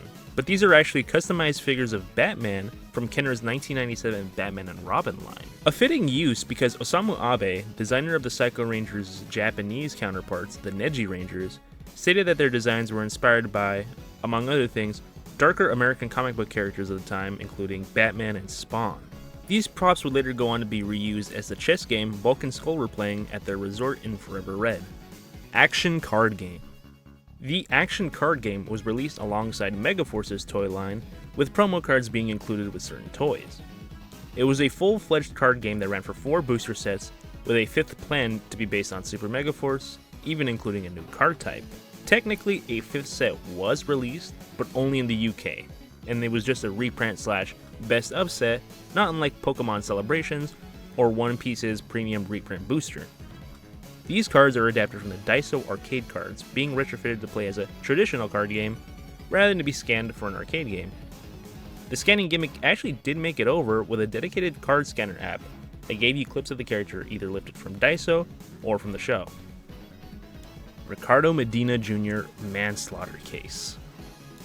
Okay, this was on me. I absolutely 100% meant to include this in the original video, but when my computer got messed up during the making of the last part, I forgot to re-record this one. You can even see the clip in the intro for every video too. Anyways, on February 1st, 2015, Medina stabbed his roommate Joshua Sutter with a Conan the Barbarian style sword in self-defense, leading to his death.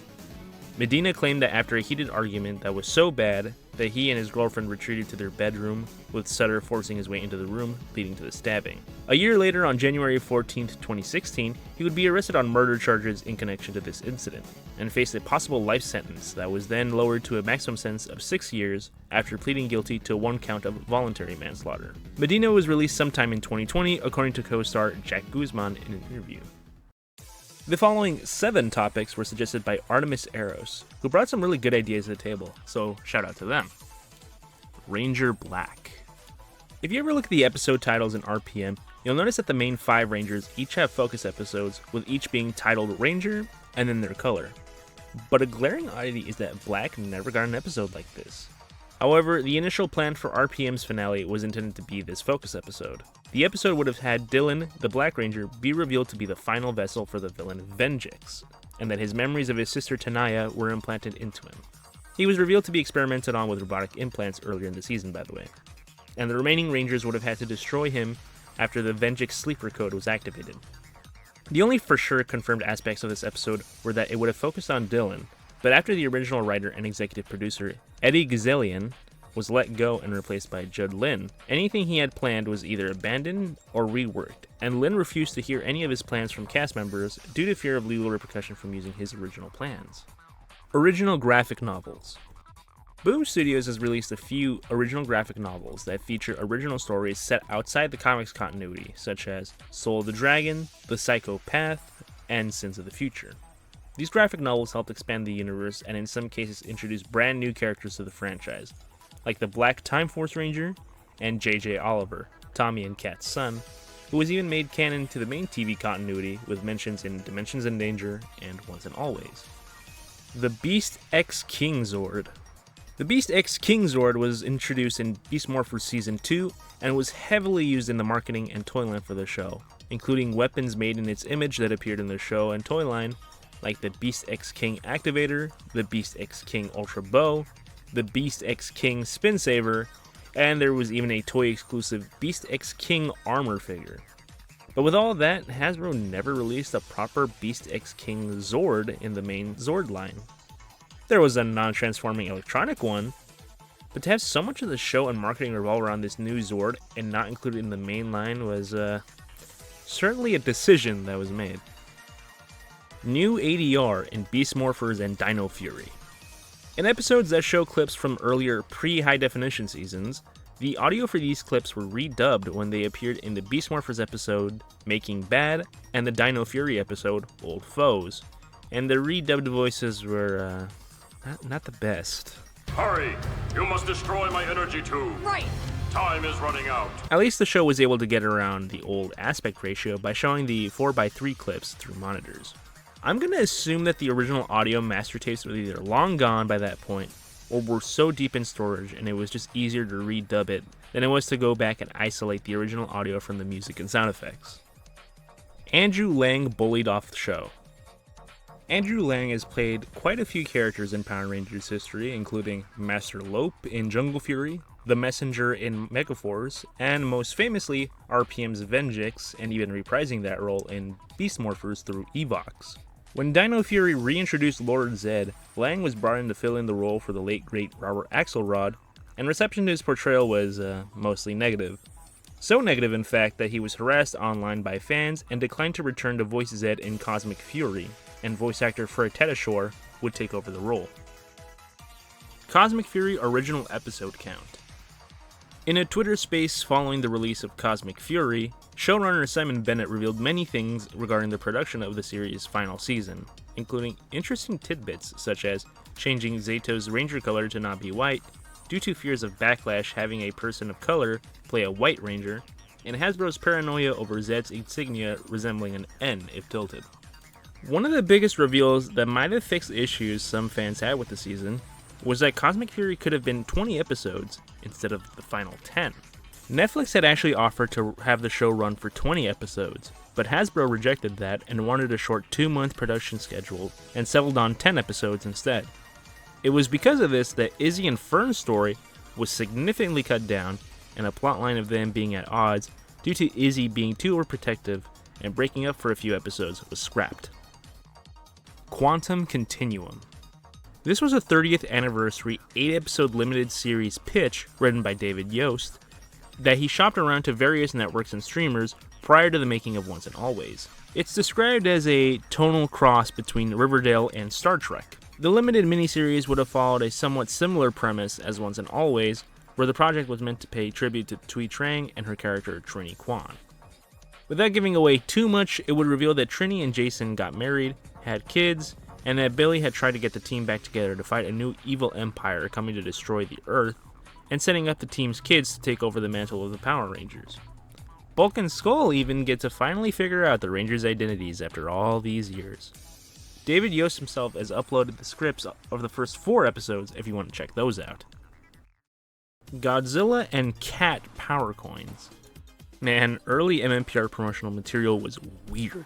For whatever reason during Season 1, while each Ranger's power coins were used either to put as emblems on their chests on the original toys, or on promotional art, Tommy had a noticeably different emblem on his toys.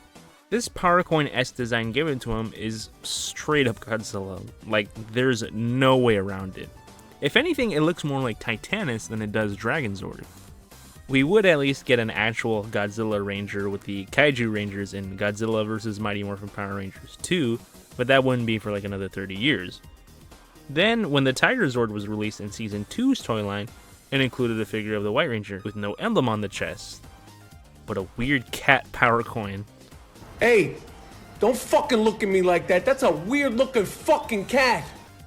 We never got a Tommy Morpher until Legacy, but they still gave us this power coin? Dino Rangers pitch. So my initial prediction of getting the Bioman pilot is at least slowly coming true. In 2024, the Morphin Museum released clips from the Dino Rangers pitch. This one having been made after the Galaxy Rangers one, while not showing any brand new footage, does include some extended scenes from the ones shown in the Galaxy Rangers one, including a scene with an American-made Peebo watching Victor Lee show off his martial arts prowess, with another clip showing Zack questioning what looks to be a valet while he looks for terrorists. The pitch is about 6.5 minutes long, and the Morphin Museum will release it in full if their Patreon reaches 100 subscribers, and currently as I write this is at 71, so knowing my luck this will probably release either right before or right after I upload this. Dino Fury's full theme. Dino Fury had a lot going for it, especially early on, but one thing that it was certainly lacking in was its very basic theme, which was just Go-Go Power Rangers with a few unique lyrics sprinkled in. However, in 2024, the full original theme was released, and while it's nothing crazy, it's not on the same level as Cosmic Fury if I'm being honest, it certainly is better than the very basic one that was trimmed down for the final show at least. Bandai of Japan Action Hero Ninja figures. When the Super Megaforce figure line went back to the classic 5-inch scale after Mighty Morphin 2010 had shrunken down to 4 inches, they were given the new name of Action Heroes, and would continue with this scale until the end of Bandai's run with Super Ninja Steel. However, Ninja Steel didn't debut the Action Hero style mold for the Rangers. They actually first released in Bandai Japan's Ninja line a whole 2 years before Ninja Steel. Well, at least the main boys did. The figures were pretty much like 90% similar, with the only real differences being the paint being slightly darker on the Japanese release, the shurikens on the belt are painted, and the joints are technically different compared to the American and Japanese releases. The only major difference between the two figures were the accessories, as the Ninja Steel releases only came with the swords, but the Ninja ones came with the Morpher in its blade and claw forms, and the frog gun. Ninja Steel would eventually release the Morpher variants in a 6-pack, and the frog gun would unfortunately never see a release overseas. Dino Fury debuts a form originally meant for the Sentai. Okay, this is an interesting one.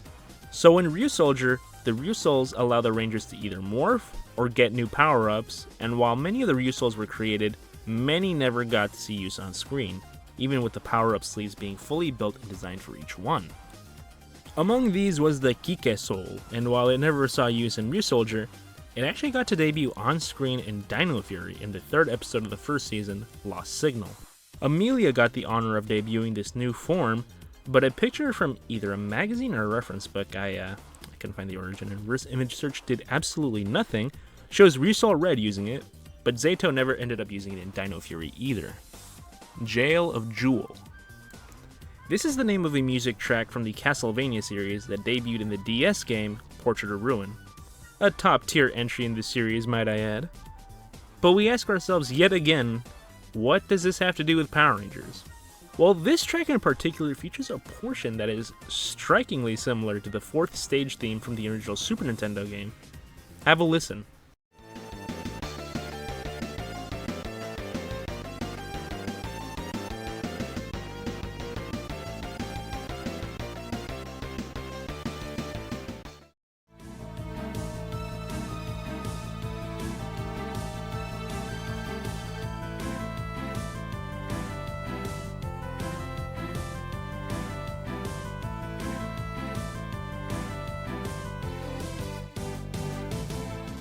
Weird coincidence, right? The similarity only gets weirder when you figure out that one of the composers on the original Super Nintendo game is Kinuyo Yamashita, who also co-composed the soundtrack for the original Castlevania on NES. With that in mind, you can really hear her Castlevania work shine through, especially in the sewer stage theme. If you listen to this without knowing it was from a Power Rangers game and looking at Castlevania footage, would you even question it?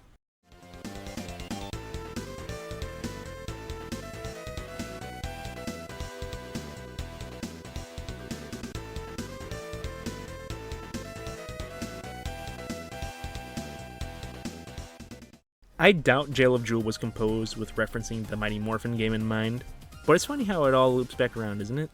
Maya's original actress. I'm starting to notice a really weird pattern of people walking away from productions related to Lost Galaxy.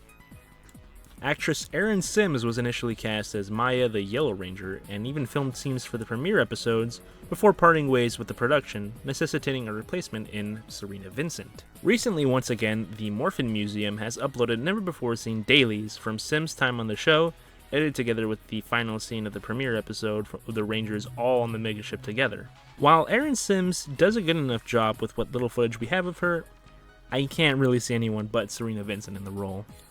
The word go appears in almost every theme song. There's this weird little tidbit I remember reading about years ago that said every Power Rangers theme had the word go in it. Be it Go Go Power Rangers or Light Speed Go, there is always a go in every theme. Except when there's not.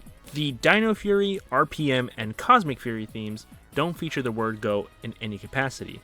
And I'm not sure if the use of the word go was deliberately chosen to be used in every theme, or it's just one of those massive coincidences, but it's pretty interesting and something you'll never not think of now when you listen to every theme in the series. It is kind of weird though how Cosmic Fury didn't feature it, as its theme is just a reworked version of the Dino Fury one, which featured Go Go Power Rangers in it, especially since it's the 30th and final season. Cosmic Fury just loves finding new ways to disappoint me, I guess. Austin St. John gay porn rumors. An OG Power Rangers rumor from back in the day. Due to bearing a passing resemblance to a gay porn actor, rumors swirled that Austin St. John had gone down this route, after his time on Power Rangers was over, and the fact that he had little to no public presence for a couple of years. I'd recommend watching Wang's recent video on it, since he goes into a lot more detail, And he's also a top 5 favorite YouTuber, so check him out if you somehow already haven't. Floricienta crossover. And to finally cap off this iceberg once and for all, we have the strangest little crossovers the Rangers have ever been a part of. And that's saying something. During the Disney era, Disney never really cross-promoted the Rangers in ways like their other properties, aside from their appearances at Walt Disney World. Due to this, we never got anything like the Mystic Force of Waverly Place, or the Sweet Life of Dino Thunder, or any real company synergy like that. Except, once again, Latin America keeps winning and getting more exclusive content. The Argentinian teen musical soap opera, Floricienta, was a contemporary retelling of Cinderella, and in one episode, the main character's younger brother is being tormented by the show's antagonist, and imagines the Dino Thunder Rangers coming to save him from her because he's a huge fan of the Rangers. Simply incredible. Shame we never got any crossovers in the American Disney Channel shows, though. I must have that new Sega Power Rangers game! Goldar, steal it for me! No wonder Rita wants that game. Look at those graphics. Woo! And those moves! Check out those battle zones. Let's go, Goldar. Sorry, Rita. You'll have to buy it like everyone else. Huh? Sega! Power Rangers for Sega Genesis. Also available for Game Gear and Sega CD. All sold separately. Monday, August 30th, the Power Rangers starts where it all began. This will be your last chance to see your favorite episodes. From Mighty Morphin to Power Rangers in Space, relive the action and adventure as Fox Kids plays back these classic episodes one time only. Monday afternoon, August 30th, the countdown begins only on Fox Kids. If you made it through all the way to the end, thank you. Many, many people helped make this video possible, and I will link each and every one in the description. I won't do Power Rangers content too often, but just know one thing's for sure. August is always for the Rangers. What's your favorite thing about Power Rangers? Let me know in the comments. Maybe leave a like and subscribe, and hopefully I'll see you soon. Later. Also, I have a creator code for Fortnite now, so if you want to contribute to my addiction, use code TIPPO in the item shop.